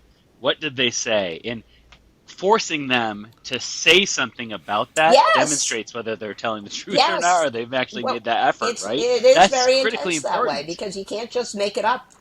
And I'm not saying that people don't. I mean, some Yeah. people are, yes. Well, I if mean, you some lie, you get people caught, are right? You very get good on caught. their feet behind the podium. Maybe they've been doing it for years. It's very much a progressive process. Not everybody ever gets behind the podium. You kind of rise up to that level, and you can tell the people that are very, very nervous. But the Chiefs recognize that too. They they're not beasts. They're not striving to fire somebody, and they do intentionally go easy on the people they know that are up there for their first or second time. So, Deb, a lot of the small and medium departments that I talk to, either through CAR or PSN or something like that, a lot of those police chiefs, every police department has crime analysts, at least Sure. tangentially, because of NYPD's COMPSTAT process. And a lot of the times when a new police chief comes in and they want to start analytics, their first step is I start CompStat. And so they hire an analyst, and in my experience, which is limited, more often than not, 6 months down the road, it's not going the way they expected it to go. And they say, well, I hired an analyst, what's the problem? But NYPD, on one hand, I think it's kind of amazing that NYPD was the first agency to do this because we all know it's a real Yes. challenge to get data that is usable. It's a real challenge to get 50,000 police officers picking the right minutia code. Can you kind of talk about the challenges that kind of went in behind the scenes that maybe weren't necessarily analytical, but maybe they were training or political or technological or whatever So that made that's a CompStat really possible? good point. And again, I think that excuse me, at NYPD, um, internally they have no idea of the data quality issues that the average department is dealing with out there. And there are a lot of reasons for that. I do think those original um, dream team that developed CompStat, Bratton, Maple, Anemone, um, Timony, they're very thoughtful about this, and it didn't happen overnight. And I do mention that to average agencies that when I bring up Maple, they had nothing, and it was very much guys in their precinct houses, counting up things for the week. How many of this, how many of that. Yeah, They entered yes, in summary and statistics, didn't they? so they I tell agencies, you can start there. Start talking about what you have going on. You don't have to be NYPD overnight. The data quality issues are just atrocious. It's ridiculous to me. And so, but I think the key is that when Brad and his team started doing this, um, they took a lot of things into account, and it built over time, so that the new recruits that are going into the academy and learning how to write reports, they don't know anything else. they are taught, and okay, this is what I have to do. It's not suggested to them that they can really, easily sit in their RMP and type up a quality report. They can't really do it. It's a very lengthy report with lots of information they are asked for, and there are ramifications if they don't get it correct. And then following that, every single incident gets followed up by a crime analysis sergeant who does callbacks. There's a sergeant in every precinct. The bigger ones have, more than one, and they are following up on every Part One, Group A, whatever you do, crime. To just call and say, geez, Mrs. Smith, you said your purse was stolen the other day. Just wondering if you remember anything else. Can you give us any more information? Number one, Mrs. Smith is thrilled that somebody is working on her case. Number two, someone might say, oh, Yeah. you know what? I was sure it was stolen, but I found it in the back seat. I'm sorry I didn't call you, but, so that thrills inside. That's one number off your COMPSTAT list. And every now and then, they can offer more information. I was thinking about it later, and, this is what I thought. And again, they've used those classifications down to the very specifics of what happened. And then that feeds the machine. And so whatever corrections, additions, anything that needs to happen goes in there, and it's worked from there. And so, and another key factor is that NYPD has its own custom-made CAD and RMS system. They are a Microsoft and IBM shop, so there are people who work for Microsoft and IBM who come to 1PP every day for work, and they keep the whole machine running. And Esri too, yes, of course. Oh, Of Esri course. too. During my time too. So when they decide we need to keep better track of X, they just make it happen. Where local agencies and the vendors they work with, that's not so easy. So What do you think are the biggest challenges with regard to that? Like, what is NYPD doing that many regular middle America PDs are missing the boat on with regard to data collection for COMPSTAT, or for really being able to detect patterns and problems effectively? Let me give you.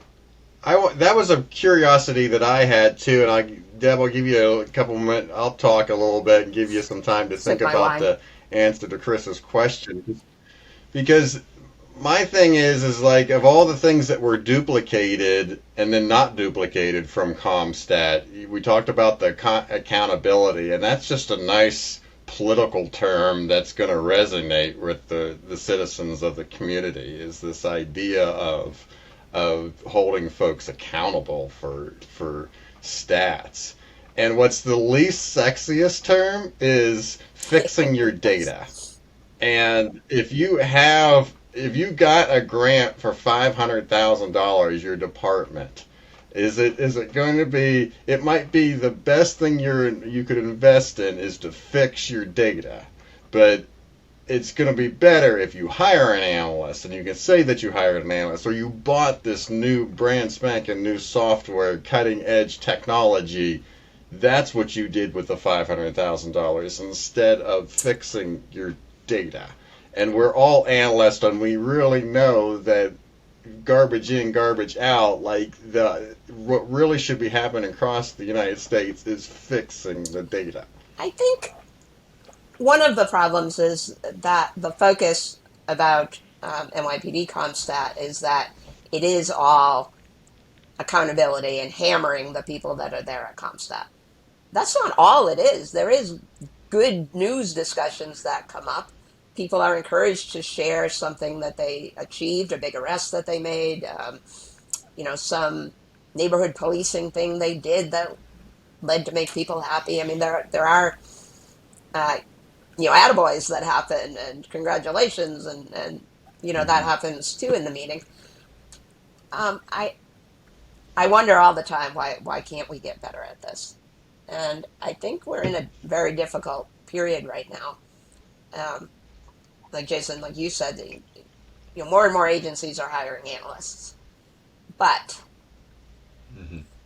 agencies that have never had an analyst and have never had someone really looking at the data in that way cannot hire an entry level kid right out of school and pay them $35,000 and think they're going to be able to work magic.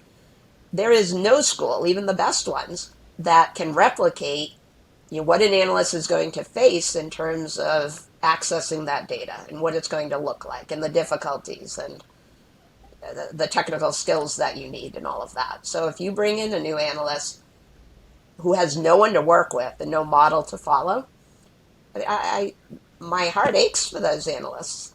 I mean, is there another job where they're so excited, this is their dream come true, it's what they went to college for, and they get there and somebody says, okay, here's your windowless office, you've got a desk and a Soul giant crushing. desktop, maybe a printer, and they say, okay, go to town. And no one No, likes you. and No one wants you to they be don't there. speak to them well. They don't give them Yeah. ideas, and sometimes that can go on for years. And I'll be told that the chief will say, I don't know, we've had this analyst, and she's just never given me what I wanted. I said, well, when's the last time the two of you got together and talked about that? He said, well, we don't do that. Well, Yeah. and then Yeah. Why on would I do top that? of Yeah. the analytical magic they're supposed to create, they also have all these other responsibilities, administrative stuff that they think, well, God forbid we have a sergeant or lieutenant do this. We'll just get the analysts to be doing this stuff and still do what they're supposed to do. And if there's an inherent conflict of interest, it's a really bad spot you put a new analyst in. If you Yes. hire them and you say, okay, I'm going to do COMPSTAT. So I'm going to hold Yes. captains and deputy chiefs accountable, and it's going to be this 23-year-old newly hired civilian that is the mechanism of doing that. And oh yeah, they answer Yes. to a sergeant whose boss's boss is the one who's going to be pissed off that they made the report that they made. What is the worst possible organizational structure for a new organization in undertaking CompStat with relatively green analysts? Can anybody answer that question? Is it what just Charlie described, that like you as the analyst are responsible for creating all of the statistics, but you have at least one or two levels of Yes. interference between you and the person who's actually holding Yeah. people to account? Yeah. That's like And a I recipe think for that, disaster, man. excuse me, many new analysts go into the job, not expecting that. I mean, they're new. They don't expect that everybody's going to be mean and dismissive, but they Yeah. start to learn that over time. And very often, the best that they can achieve is just putting something together every week, a bunch of numbers. Often, some of those numbers are zeros. So they report what didn't happen, and leave it at that. They don't take it any further about what is contributing to this, what are the patterns, what did we do, who was responsible, all these things. So some analysts in municipal departments, if your role is investigative support, cool. If your role is everything, and you are only doing investigative support, Yes, that's a failure. and I think specifically because very It's a often failure. that investigative support, or what some will pretend to suggest is intel, is very often just doing what detectives could do for themselves, but they don't want to. So now you've got, typically a female. It's being a secretary. I think there's a lot of analysts who don't Yes. want to hear that, but that's the truth. Because it's where the water flows to the lowest point. It's just the easiest thing to do as someone who cares, and where I can derive value. And that's really a sad commentary on the realities of credibility in the profession, that we really have to work hard to empower analysts to have a voice at the strategic level. It's a really big challenge, I think, for a lot of analysts, especially young analysts who don't feel like they don't have the chops, Right, and they to get in that shouldn't, conversation. be expected to.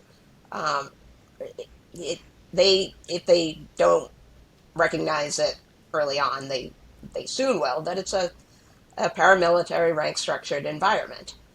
And I do tell some young college kids that you really want to think about if this environment is for you, because it's not going to be all candy and rainbows. You might be fit for it. It might be your niche. I think it's my niche, but it's not for everybody. And I think that's where the profession loses a lot of people, because once they have just a basic level of data skills, there's a million other things they can do without getting yelled at or dismissed all the time. So many easier There options. really are. I mean, I'm glad I've stuck it out. I've had a very blessed career, but it's hard. And I talk to a lot of analysts who Yeah, there is. don't like COMPSTAT and don't want to be part of COMPSTAT. I would not want to work at an agency that doesn't do some kind of COMPSTAT, because then when you find that right fit, then you feel as though you are really contributing to the greater mission and the greater good. You're There really is a sweet spot where you are the traffic cop for yes, focus on the things that will actually drive down crime. And that's, if you yes, can get there, that's absolutely. the spot, man. Yeah, I think fulfillment's the key word there, because we had a discussion on chat, on AI earlier, and you get to that point. I've talked to several analysts that it seems to me that they're Yes, just button pushers. Like you have access to this database. yes, Well, can yes. you run this, or can you make me a map that does this, or here's all the data. You don't really need to know the details behind it. Just this is what I need. Just it's a very clerical task that they're being asked to do, and it's obviously not very fulfilling to just sit there and just be a button pusher. So at NYPD, the analysts are COMPSTATed, after every COMPSTAT. Um, so Hmm. on the COMPSTAT book comes out on Mondays around noon. Right around the same time, the memo will go out about who is going to be up that week. And typically, it's not a surprise to anyone. It's either you've had a really bad week or two, you're going to be up. Um, you haven't been up in a while, so you got a chance to be up. And if things are really hitting the fan, it could be the same borough and precincts up again a second week in a row if things. It's usually Bronx or Brooklyn. Um, but and then the ComStat is televised live in every precinct, so everyone's watching to see what happens, what are the key questions, what's the issue of the day, so they can be prepared. And then from the borough that is up for ComStat, at least in my day, they all have to make their way to 1PP and watch ComStat. And it is nice to see. I mean, the analysts are constantly getting texts and messages about what about this, and I think they're going to ask me about that. Um, and then we would have a follow up ComStat to just ask them if they were surprised by anything. Had they adequately prepared for the questions that came up? Um, were You they mean the surprised by analysts anything? for the follow up comp set? Yes, yes, yep. Just to see and also see if there was something they thought was important that didn't come up. And in crime control is a whole, office of sworn in civilian analysts. Um, and we are kind of ComStatted through the week in preparation for ComStat. We'll be working on different things, and that has to be presented to the chief, and he or she will decide, whether it's something good enough to make it to the show. And then you feel really good when you put something together that is then going to be asked about. So that's always the mission. Um, it's a process, and it's a culture, and it's not all about the numbers, but the numbers are looked at in so many different ways, and all of that is readily accessible to anyone who wants to dive into it. There is threshold analysis going on daily on everything you can imagine, every call for service, every crime by domestics or gangs or whatever issue. And so there is all that for anyone to look at whatever level they're working at. And that all drives the discussion. Deb, is COMPSTAT written into the standard It operating is, procedure at yes. NYPD? Do you And know? there's a very, See, I think very that's a detailed big. COMSTAT data dictionary. What defines a shooting, what defines a shots fired, what defines, every variation. And when a count is given, this is where that count was pulled from. This is the query. This is, all of those details. And the analysts have to really look at that Yeah. sometimes to just I, remember.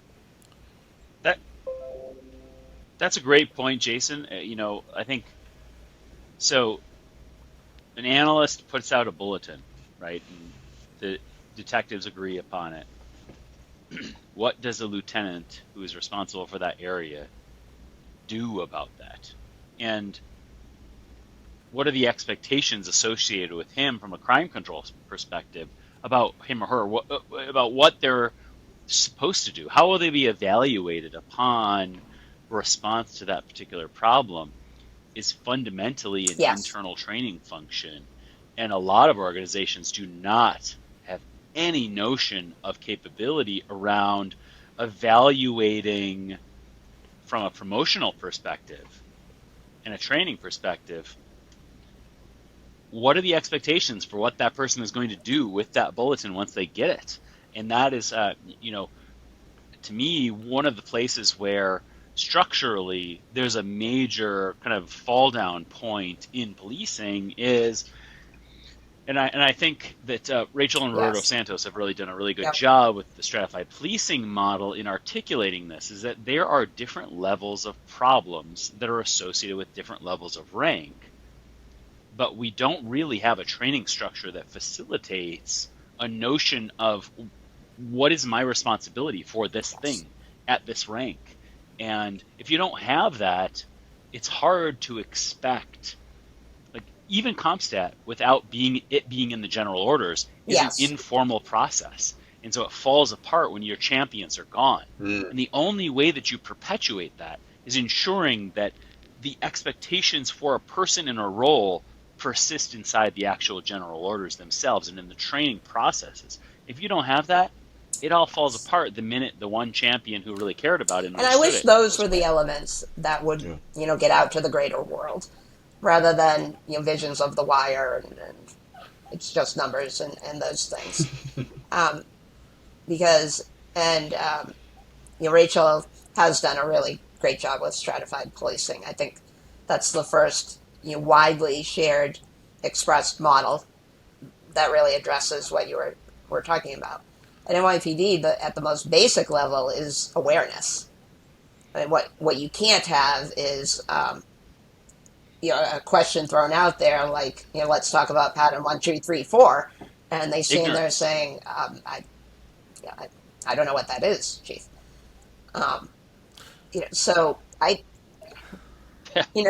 Yeah, that that's a terrible most sin. agencies could start right there. A lot of average agencies now, I visit them and they'll say things like, well, we don't do roll call anymore because that takes up too much time. So, we just make sure that something's sent out there about the important stuff. And, sergeants will say, if they read reports and review reports, they only do the ones, for their small group of cops, not everything that's going on. And analysts typically have so much to do that a lot of them aren't reading reports every day. So no one is reading every report every day. Mhm. And in your average agency, it really is most often possible for that to be done, or at least read, the important stuff. Um, I think that's gone by the wayside in a lot of places. And I do try to suggest to analysts, even though a lot of my work is to help them become more efficient. I mean, I think a lot of us work towards that in the profession. But I have also started saying, look, if accessing your data is going to be so difficult, there is no reason you can't build a simple access database and start manually entering in your 10 incidents that happen a day. You do that for a week, now you have a week to base the next week off of. You've got 2 weeks. Now you can say, well, we had more of X than we had last week. And you get going. And I think, once they get comfortable with that, then if they are able to automate that process, they have a better understanding of the data that they want, what a front end of a report looks like, um, what comes out of CAD and moves forward or what doesn't, all those things. So let me ask you about when CompStat goes awry. So I've seen firsthand maybe 10, 20 departments set up a CompStat process. And the first couple months are always a case study in how people try to skirt that accountability. Everything from I once saw a captain who had a robbery was spree, and all of a sudden robberies dropped to 0 because they were reclassifying robberies as a theft and a battery that occurred simultaneously. So no more robberies, right? What are some of the ways that you've seen people attempt to skirt that accountability? And if we're not going to yell at them and humiliate them in front of everybody, what can we do? I think that many agencies try to go into it too quickly, really. Just they spend a lot of time focused on the meeting itself. What day of the week are we going to have it? Who's going to attend? That sort of stuff, which is important. But who's going to bring the coffee, of course. And, then they might do it once a month. And so then, automatically, when it's once a month, you are spending a lot of time, looking back, just what happened in this past month. And that's all they're looking at. And the guys typically are quite skilled at just simply living through that once a month meeting. And then if the chief happens to be busy on that scheduled day in the next month, then it might, be the third month before you meet again. And there's not the structure established on what we're going to do, how we're going to do it. And you can put a lot of structure around just the basic.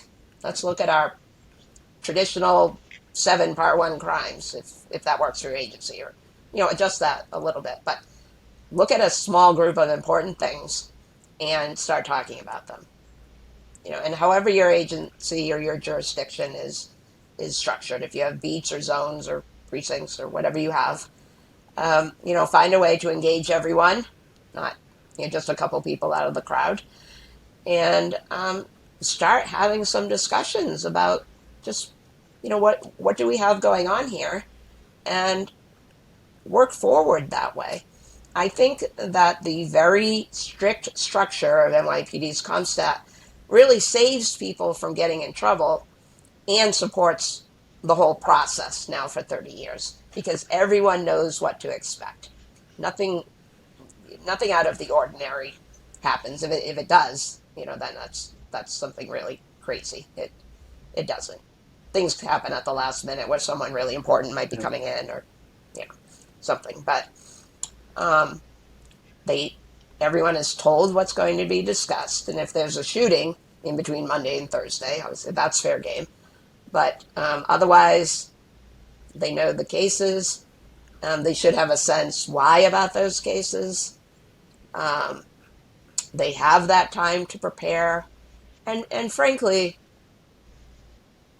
why are you involved in policing if that does not interest you? I don't think that people come up to the chief's rank because they get really excited about budgets and unions and things like that. I mean, really. So, I don't know. I just think if I walked into an agency as the new chief, one of the first things I would do is sit down and read, a random collection of reports and just see, what can I tell about the people I have to work with by reading some of these.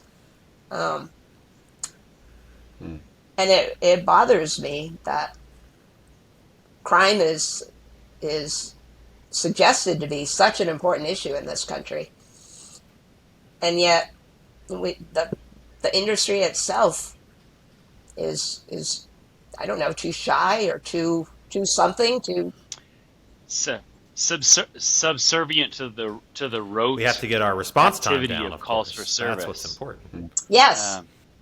it's really always struck me that there is a shadow crime control is a shadow activity that exists on top of a case processing activity that law enforcement organizations orient themselves to, when really they're really missing Yes. the forest for the trees. And it often takes a sort of eccentric leader often to realize that this mouse running the maze thing that we're doing is missing the boat entirely on what our purpose is. And it's a sort of really struggle and sad commentary on where policing is at, but also at the same time, such an exciting opportunity for, knock on wood, policing is professionalizing constantly. This is not an especially professional organization. When you look at the historical practice of things like doctors and lawyers, we're behind Yes. by about 100 years. And um, and as the profession becomes professionalized, right, the notion that leaders will become more attuned to understanding how crime problems should become a central part of their work and not a sort of ancillary thing that I add on to enrich my own executive prestige, um, which Yeah. seems to be the case in many instances now. Um, it that's both frustrating and also really exciting to me about the role Yes. that analysts play as a fulcrum to moving towards this new direction that policing clearly needs to Yes. move to. I feel like I get very pessimistic in these discussions because there's just so many challenges and so many frustrations.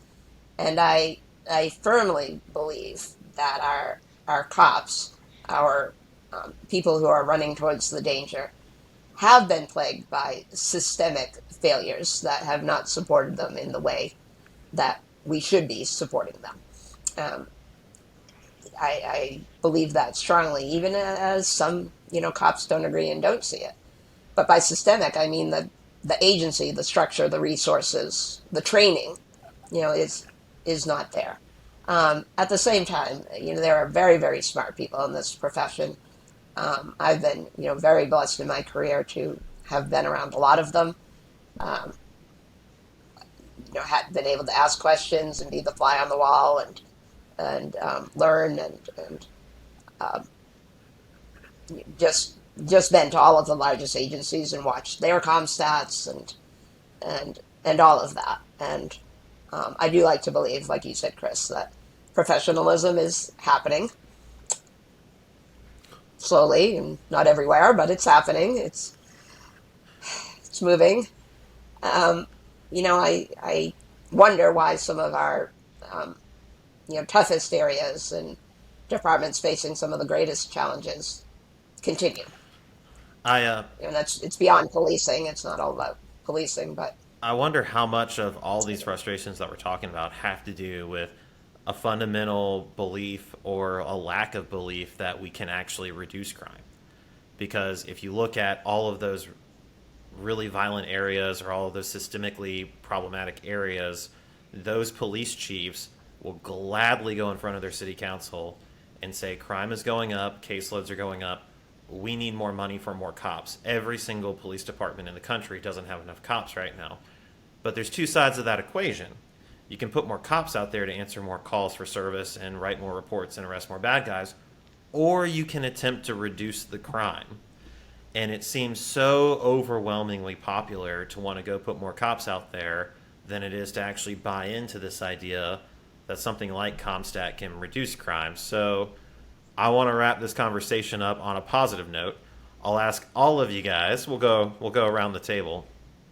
Um, in these CompStat processes, we've talked a lot about accountability. A lot of people like to incorporate problem solving as well. So when you have a problematic mall or a gas station or a road segment or whatever, a lot of times the answer isn't go out there and make arrests. A lot of times the answer is let's do some crime prevention through environmental design, or let's talk to a business owner, or do landlord training, or whatever. So I'll ask all of you guys, with all of your time being involved in these processes, what's the coolest, most creative, most innovative problem solving or crime reduction program that you've seen? Did I just blow everybody's brains? Sorry. Well, no, it's funny. That's not. It's funny. That's not where I thought you were going with the question. I Yeah, I'm thought you were surprised you going would say somewhere something else positive with every now and then. the Yeah. question, and I had another question for Deb, and then I was like, okay, can I mix the two together? But then you threw me there at the end with the creative. Well, since I'm talking, I will say, at Cincinnati Police Department, we had a clever slogan: "Put your junk in the trunk." Right, with is trying to encourage people not to leave valuables out in their car. And we hired, I don't know if we hired or we just asked for volunteers that would go down street segments that had an issue with theft from autos, and then they would look in the cars and give a evaluation if they saw anything that was valuable, and then the person would get either a yes or some kind of evaluation that on their windshield that, hey, you left this in your car. This is a this is a problematic street. Please consider putting it away, type of thing. So I think that was just a clever way of working with society, and I think that is half the battle. Is if you can convince society to help out the police department to reduce crime, that goes a long way.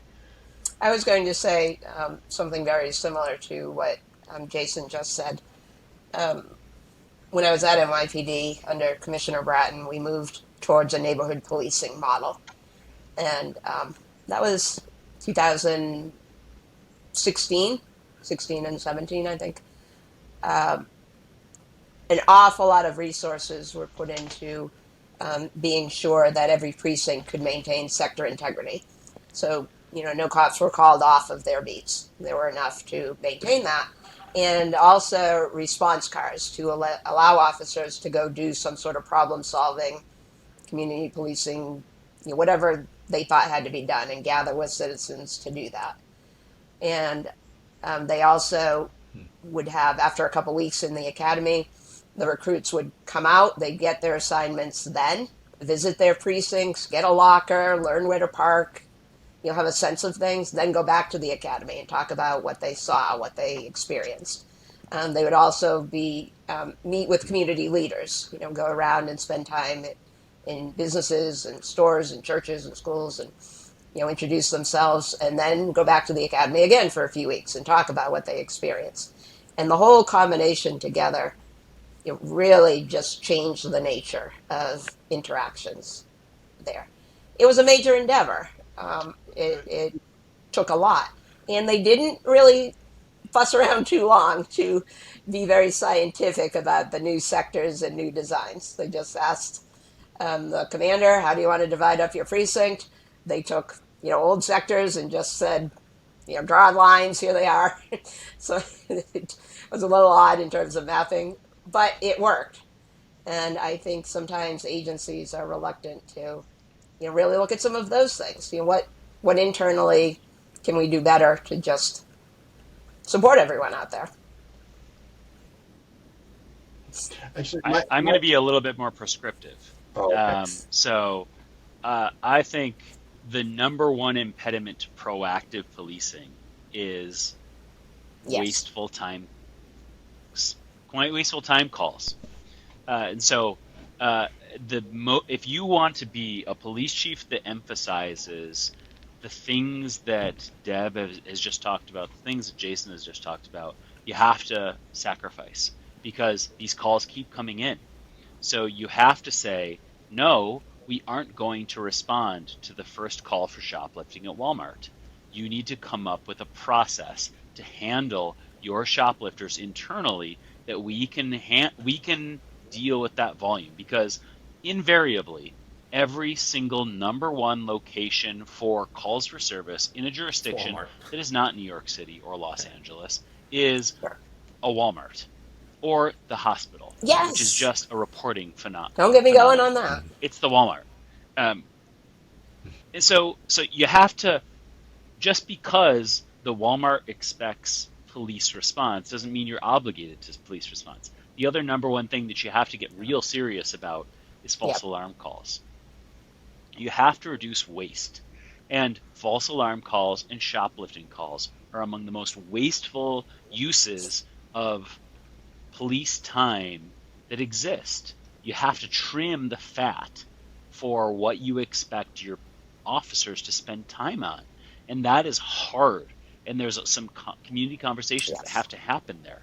But if you want people to do things like generate intelligence because you want to treat disputes as if they are patterns, Yep. which they are in fact patterns, where girlfriend of gangbanger 1 starts some shit with girlfriend of gangbanger 2 on a social media network, and next thing you know, the guys who are actually violent and carry guns get involved, and it turns into a reckless endangerment, which is a shooting in New York State, right? Shootings where no one gets hurt, right? Couple of shots fired back and forth. Next thing you know, somebody's dead on the street. And there's been a legacy of things that could have been intervened in. Those are time intensive, and they require actual bodies on the street from a police perspective to get in people's faces, to moderate those disputes. Sometimes you can engage intervention specialists that are community members. Sometimes that's not appropriate. Either way, that's a lot of collaboration. Yes. That's a lot of coordination. And you can't, in order to have that level of detail, you can't have people wasting time going to Walmart. So that's kind of a big thing for me. The other thing that really gets me a lot is the basic blocking and tackling of crime prevention for property crime. It's not rocket science.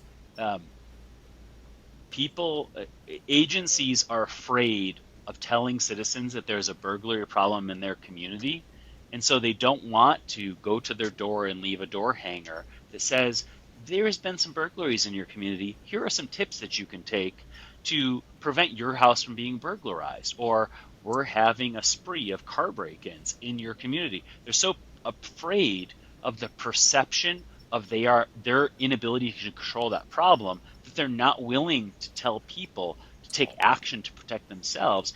And as a result, they are failing and furthering the problem by not generating the power of communities being aware of a problem and taking their own personal activity to fix that problem.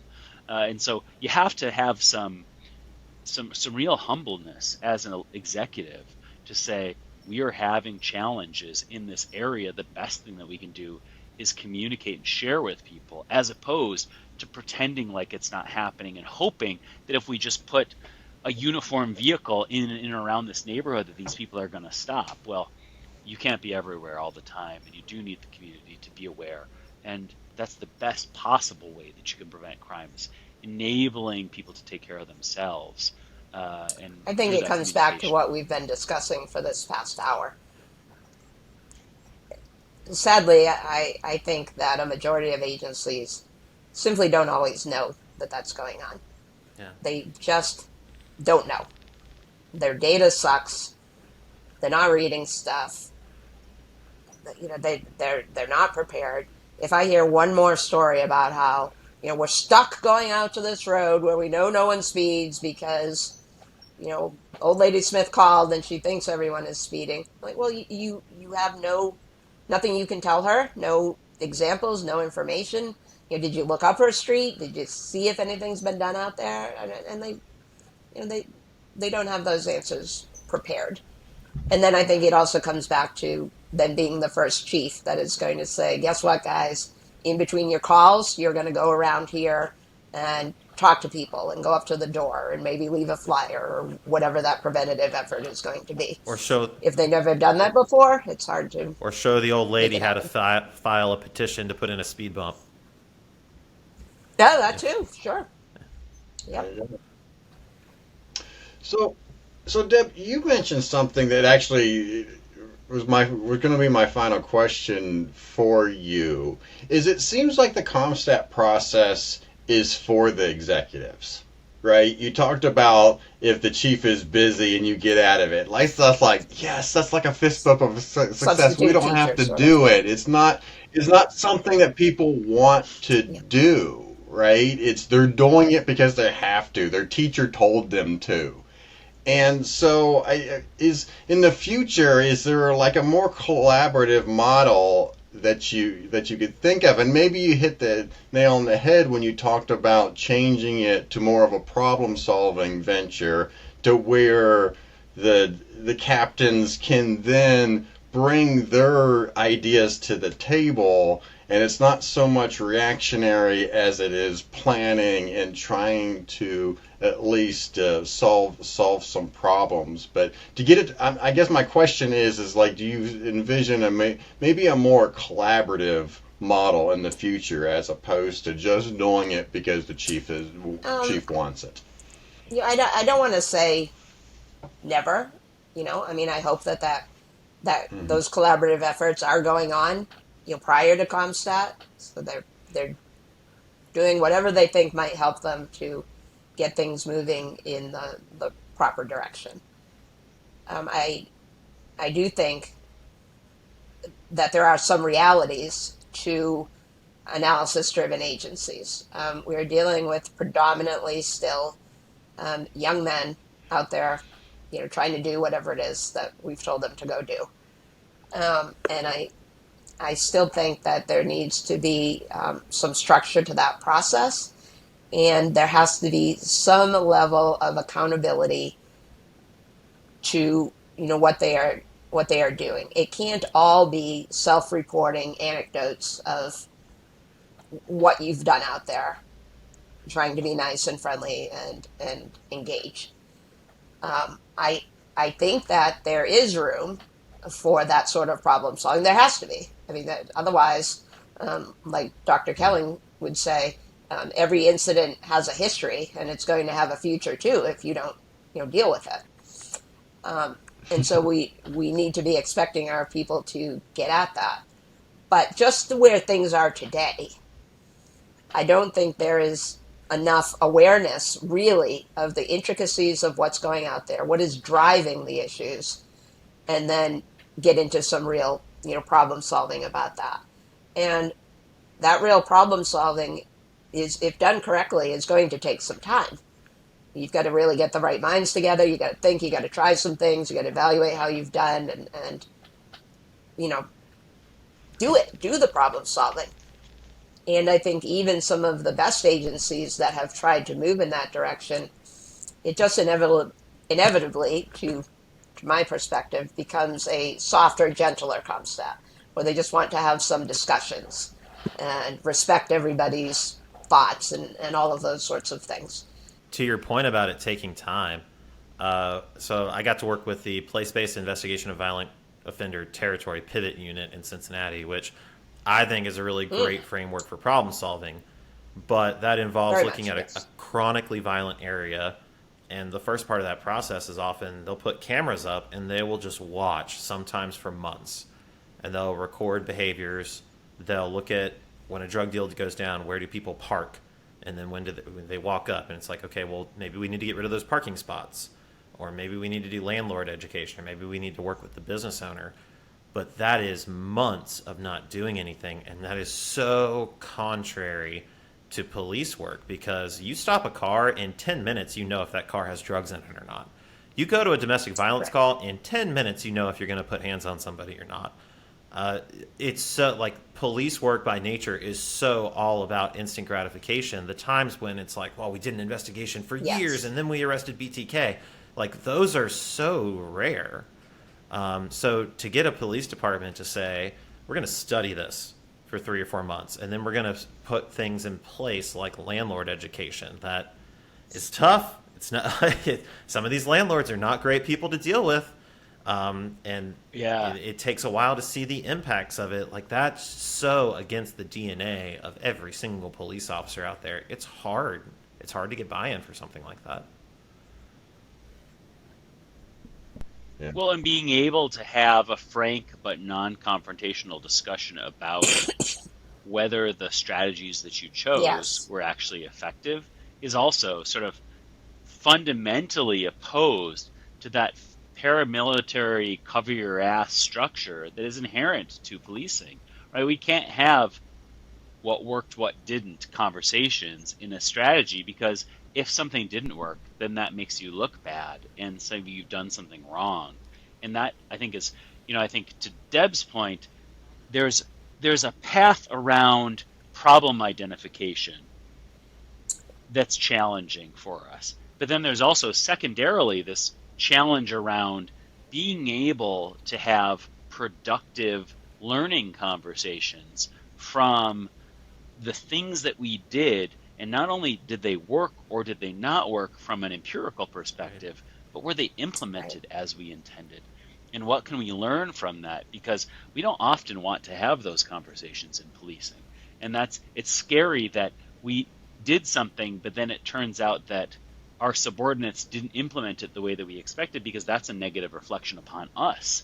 And instead of having that meaningful conversation, somebody swallows that information and then it's not discussed. And was the strategy wrong? Well, we'll never know, because we don't know whether it failed or whether it was implemented. And on that note, we talk about monitoring, evaluating, and adjusting in our DDAX workshops. And it's one of my favorite sections, because I can use a lot of ArcPro tools to kind of look at where are things getting better, where are things getting worse, all that. But the discussion always comes around to someone saying, all right, look, we've got to try this for a good amount of time before we evaluate. We're not going to achieve results overnight, and we've got to let it have some time. Well, I mean, sure, operationally, but I always say, look, understood, of course, it's going to take time to change the world here. But you need to start that evaluation, or at least the monitoring, immediately. Because any analyst that sits anywhere near a guard room or whatever and has heard roll call and everybody heads out, almost immediately if the plan that was given to them is really going to happen. Yeah. They might not like the captain that gave it to them. It might be raining out. Legitimately, some major event could happen before it even gets off track. Or they just think, yes, or they get bored. They think the whole thing is area. bullshit, and they're just not going to do it. Yep. I mean, better to know that a week in, that the data you're hoping to collect isn't being produced, than to wait 3 months and then go back and find out from day one they were never calling off and calling on or checking off or whatever you told them to do, and you have no data. Everybody gets so. Again, I think it comes back to not being mean to anyone and doing everything gently. It's a lot of work. It's not just the not officer. Every agency is ready to do it, I think.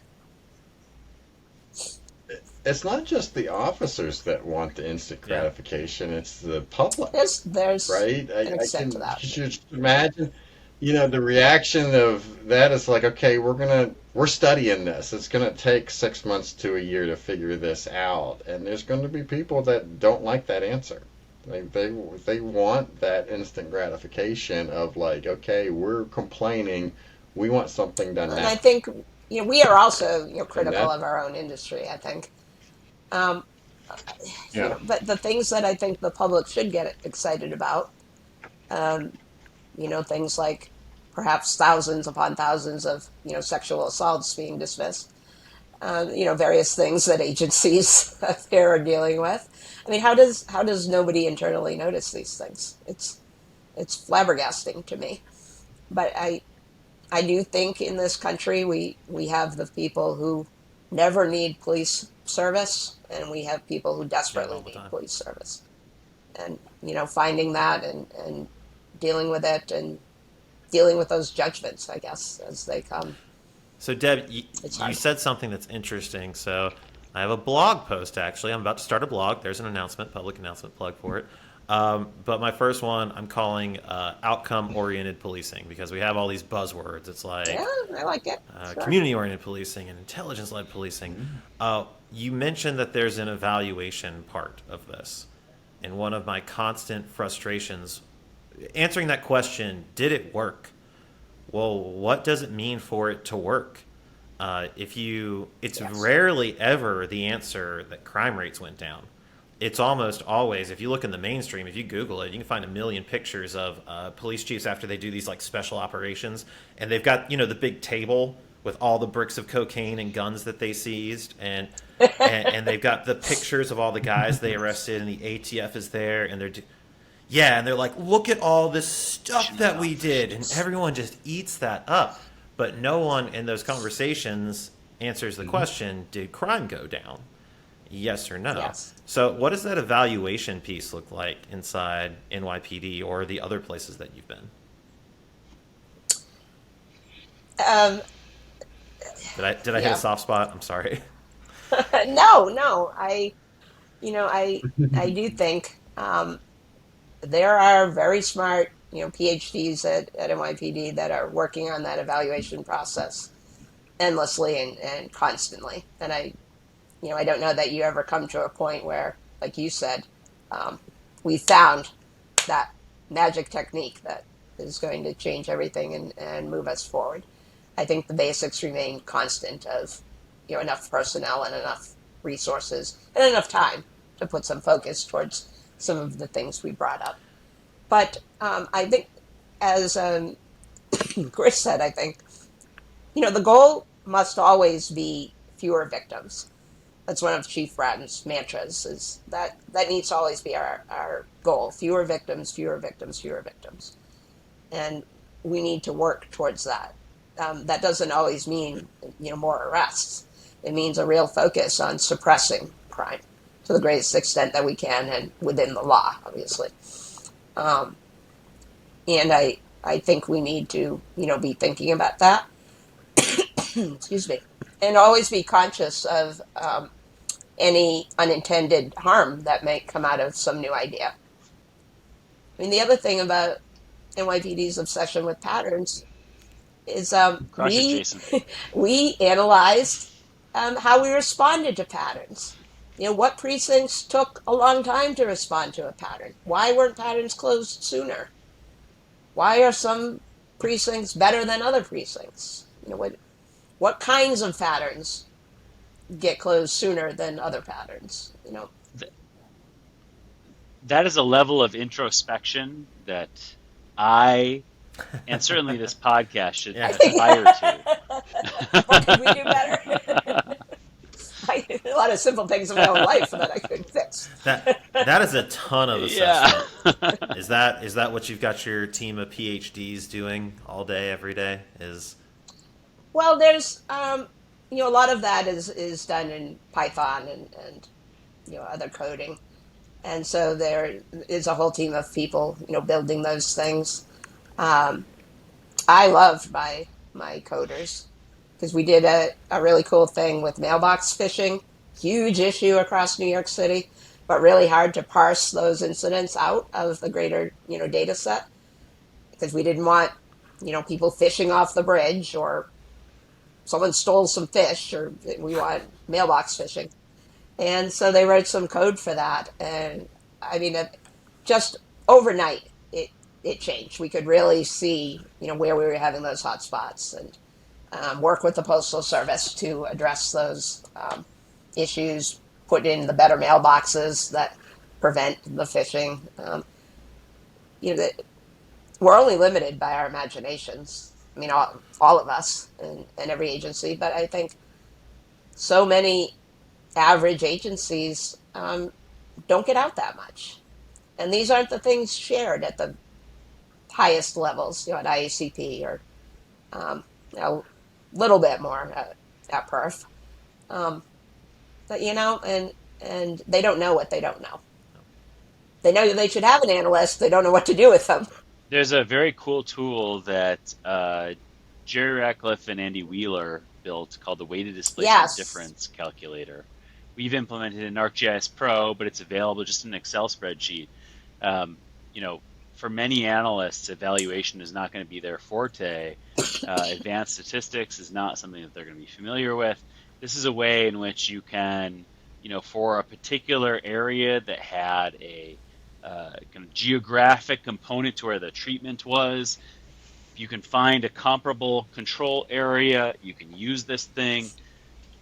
The previous period, the period where we had the response, and you can actually generate some statistics to understand whether or not there was a Yes. meaningful reduction in that. I think that's a great example of the starting point for, you don't have to understand deeply the science Right. behind the tools, but enabling tools that help analysts for whom evaluation is just part of the many things that they have to do on a day-to-day basis, to be able to incorporate that more regularly into Well, their and then the work. hard part of all of that is then being able to present it in a way that Can be understood. they Yeah. they can grasp. Yeah. Understandable. All right. So, Deb, Sounds earlier in the good. show, we were talking about our favorite conferences, ICA, IALEA, and I know you've been to a bunch. I know that you're a big time presenter. What's your biggest conference presentation fail that you've ever experienced? Oh, jeez. There's been so many. um, so I was recently the keynote speaker at the NORCAN conference. And it's not huge, but really quality attendees and speakers and the whole Is thing. that Northern So California? no, it is north, Northwest. yeah, Washington, Northwest. Oregon, that area up there. Um, Idaho, because it was in Boise. So the keynote went really well. I thought it was very rah rah. Analysts can save the world. Let's go. We can do it. And that really went well. And then I was going to do threshold analysis, which was heavily reliant on technology. Just Excel, but making everything go live. And oh my goodness, it was a complete fail right from the get go. I mean, just nothing would work, and it was that whole thing. And like I've been saying all along, I could predict it happening. Where you're moving from one, laptop and one application to another one to the projector to trying to do it live so people could follow along. And oh boy, that it was embarrassing. Um, To, yeah, I mean that was my most recent biggest fail. to anyone who's thinking about submitting their first conference presentation application and they're worried about stuff like that happening, what would you say to them? Uh, I think, when I think back a little bit, and it's always terrifying to look at old presentations where you really thought you were doing something Right? cool. Yikes. I hope people took the spirit of it and not necessarily, the formulas or anything in there. But I would say that it just gets easier over time. You know, those first couple are so scary. But I think if we as analysts who have done it a few times can encourage others to just get out there, because it is so gratifying when just one person says, "I changed entirely the way I do things because you said this was a good idea."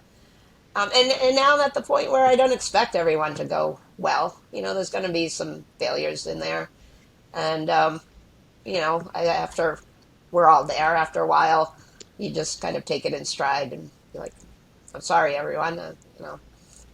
Um, And if you can go to a single conference, the best single conference that I can recommend to you to present at is IACP when Really?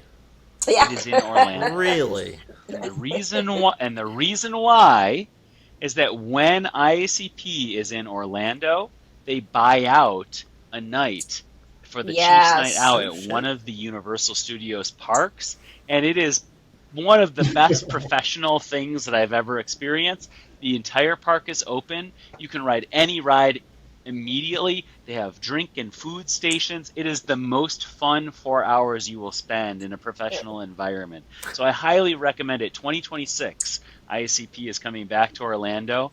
If you can get to an IACP, Everybody that should is go. the way to Every do it. analyst should go to an IACP at least once. Yeah. It's in So much Boston fun. this year, everybody. So come my It's gonna be way. wicked. I'll be there. It Wicked is in good. Boston this year. Yeah. But really, I have paid my way to paid my own way to many conferences, and I know it can be hard for some analysts, but if you want to advance your career, you've just got to get out there and network, meet some of the best and brightest. The, after session, end of day bar gatherings are really some of the best learning. You sit there and debate the issues of the day, meet people. They got to get out there. Got to do Yeah. it. But that too, Or just watch sure, this sure. If you podcast. can't get to the conference. Well, y'all, my cup runneth You can't get the dry, conference. so I think that means that we've come to the end of the podcast for today. Yeah. Deb Piehl, we want to thank you again for stopping by. This was a really great conversation. Thanks for coming and being part of it. Thank you. Jason, Chris, I will see you guys, I don't know, next week, next month, whenever we decide to do this again, anytime that we need a drink. And thank you all for watching, All right. wherever you're at. We'll see you on the next episode of Cocktails and Crime Analysis.